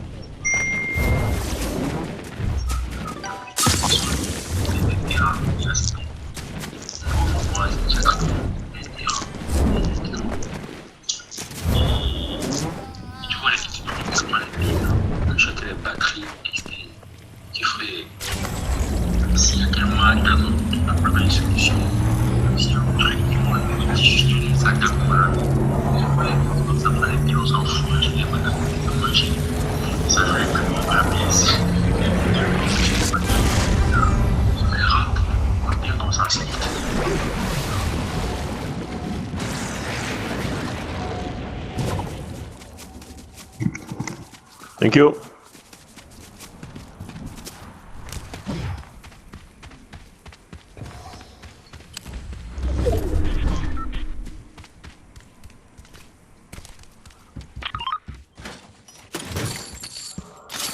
I'm going to take the last card.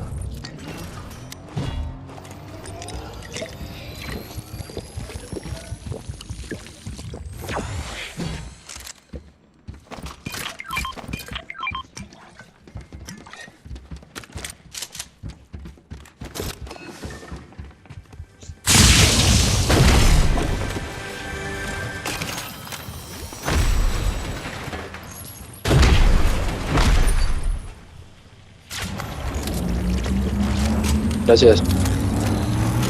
Welcome.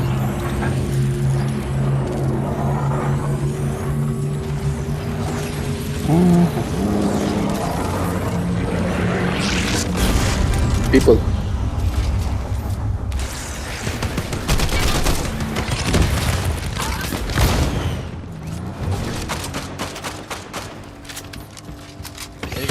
Machine gun turret, isn't it? Lethal. Yo, why'd you put dot?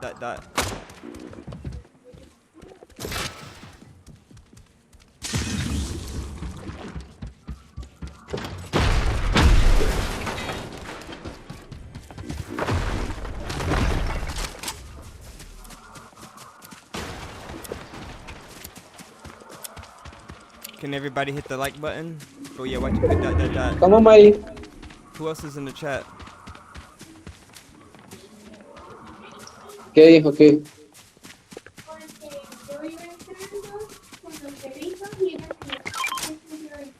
Ah, la tarjeta. Oh yeah, we gotta go because of this freaking circle over here. ¿En serio? Oli, le salió barato. Porque eso él pagó como 4 millones de pesos por los vuelos.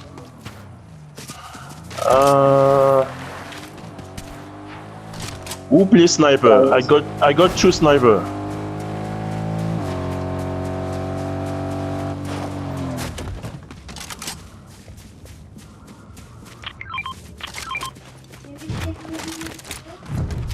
Yo con... Thank you. Sí, de 10 kilos.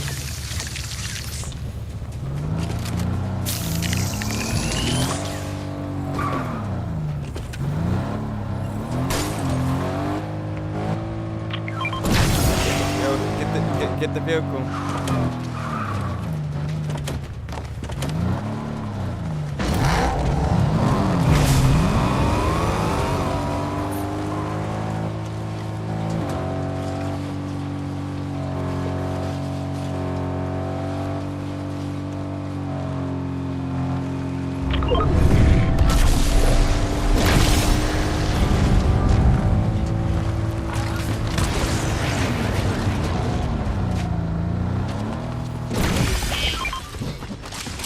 Mari, Mari, ¿me hace favor?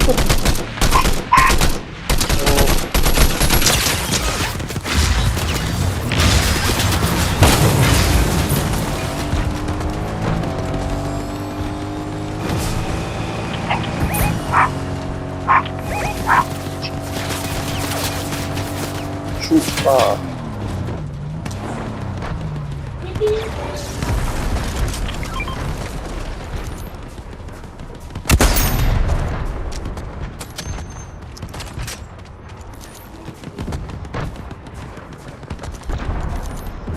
Oh shit.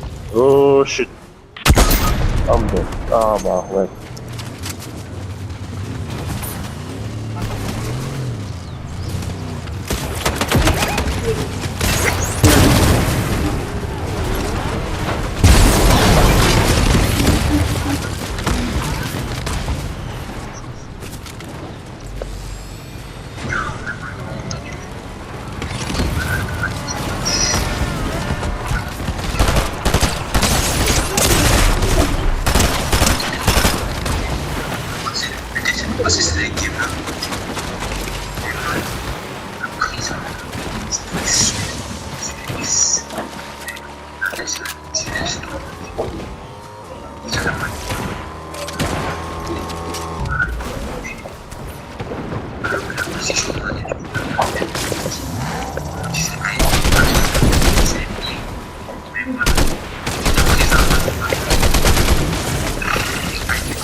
Vehicle right here. You get a vehicle and get away.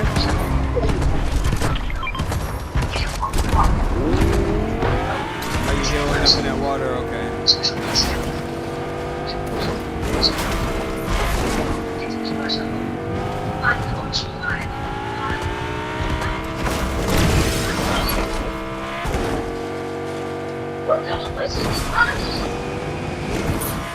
got a vehicle right in the front for you.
Had to mute that guy. He got so much noise. Both of them, this guy like breathing. Shit, the circle shifted.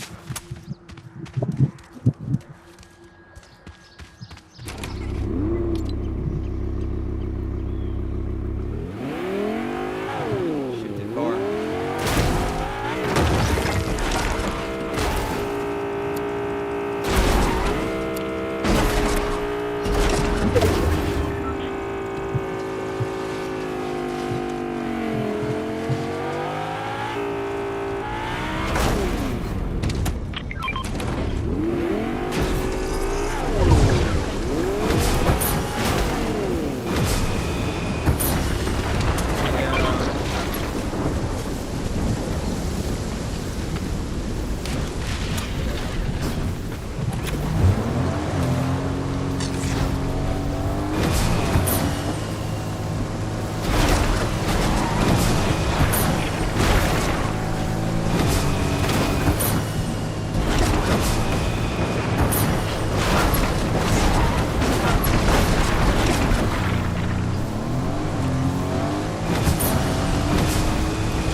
I got lasered.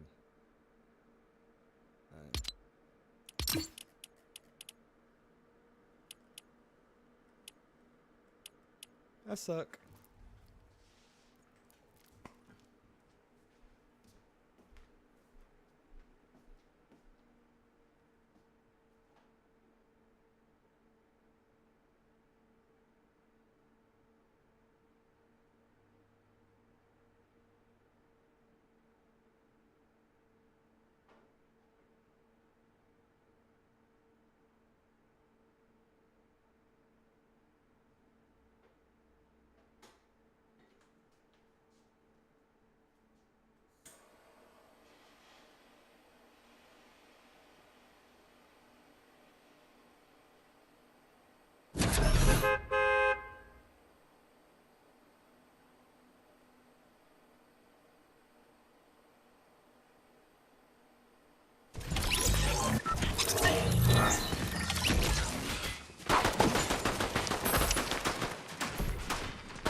you going for the bot?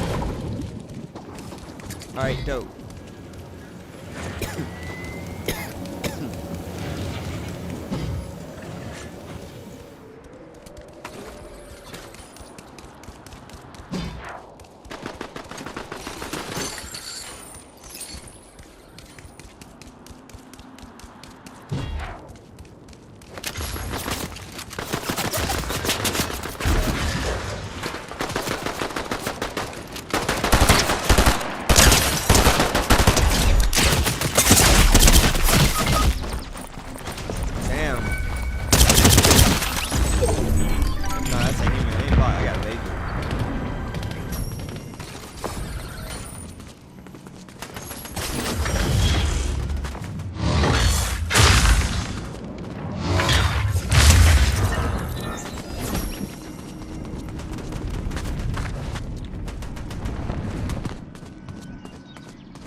Yo, that thing on his back's pretty cool.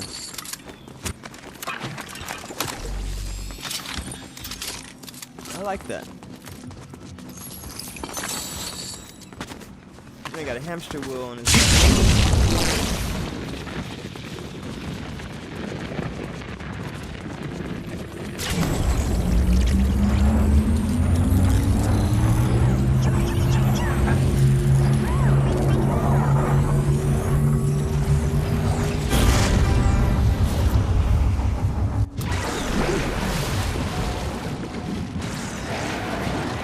That's the first time I've seen that. It's pretty dope. Alright, I have fizz in my hand.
There you go.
never, you know, I used to always stream on Twitch for all these years.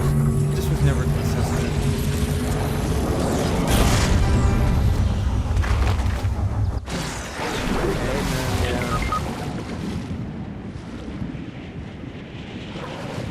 Just gotta keep uploading. Just gotta keep going. How's your day going?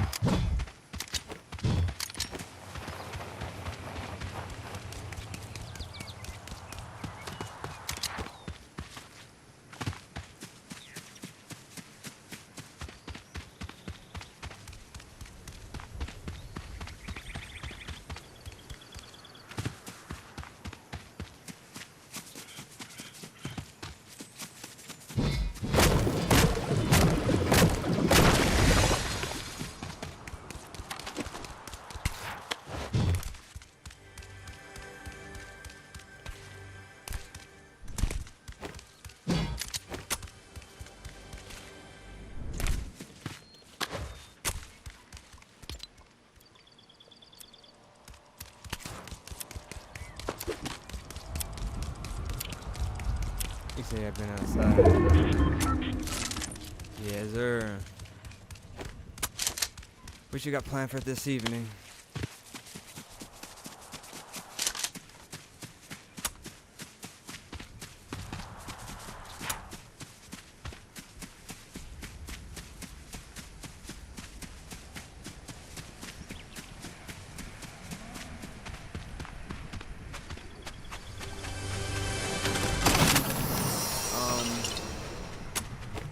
Yeah, not really sure, but I should be on for a little bit more. And if I do stop streaming, it won't be for long. I'll start back up.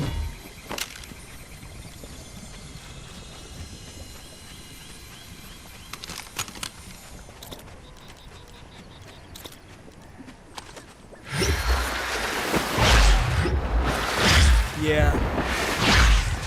I've been playing a little bit these last couple nights. Not with like really any real squads or anything. Just random people. Haven't played much the last couple of nights. Like I've been on, but not like how we were playing.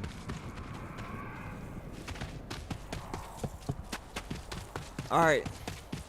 Sounds good. Just hit me up whenever you get on, man.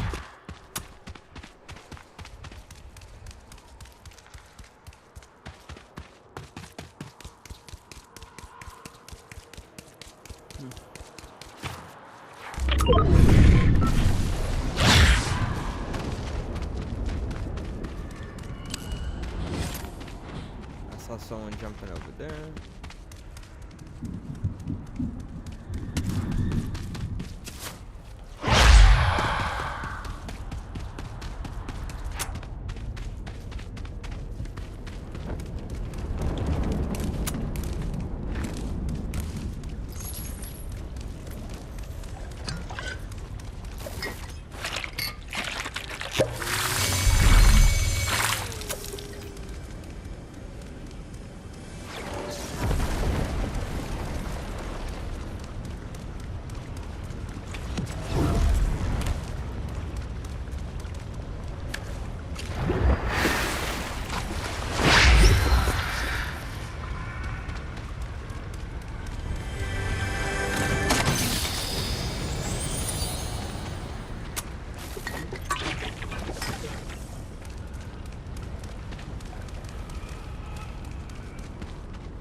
That's what I'm about to do. I'm probably about to stop streaming and I'm gonna walk to this Dollar General. It's right by my house. Then I'll be back on. And start a second stream.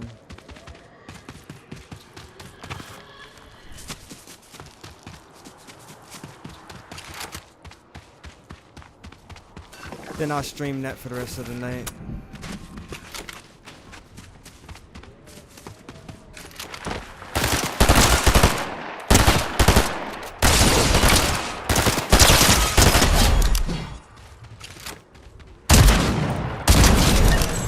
Non-carbon. That's interesting, right?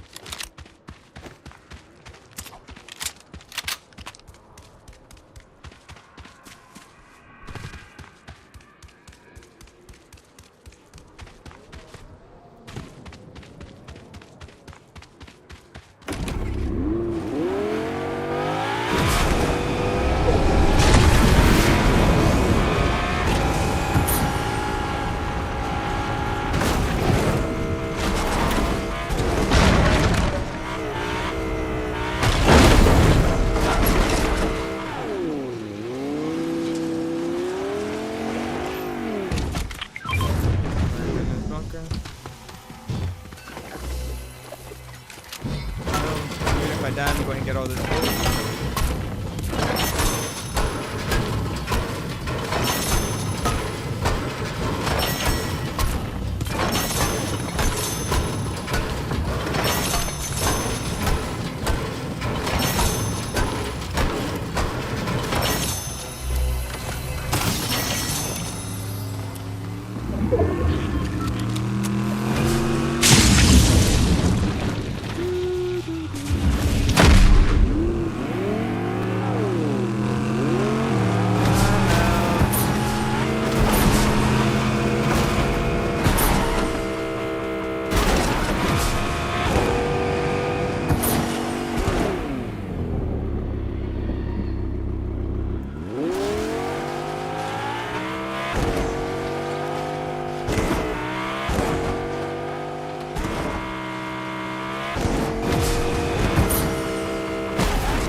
Grinder rock, get a little bit of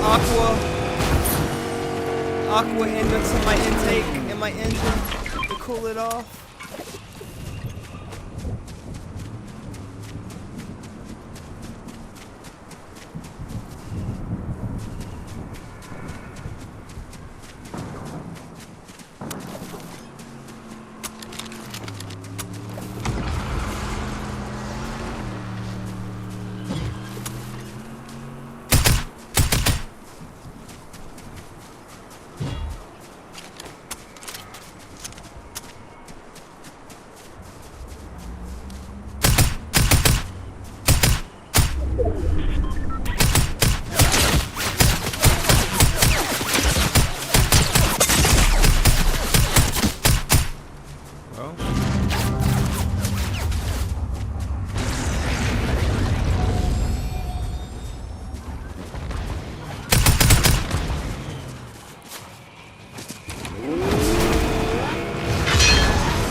dumb?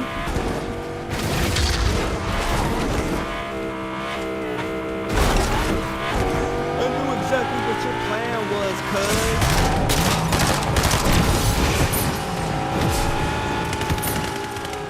I'm going this way. Catch you later. Catch you on this flip side.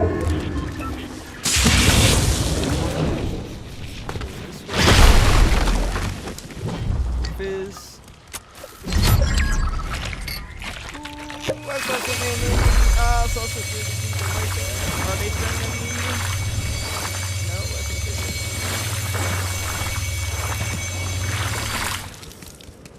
Too many enemies.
GG. I'm gonna go ahead and walk to the store. Start another stream when I come back. Dude. That was almost a 3-hour stream. GG.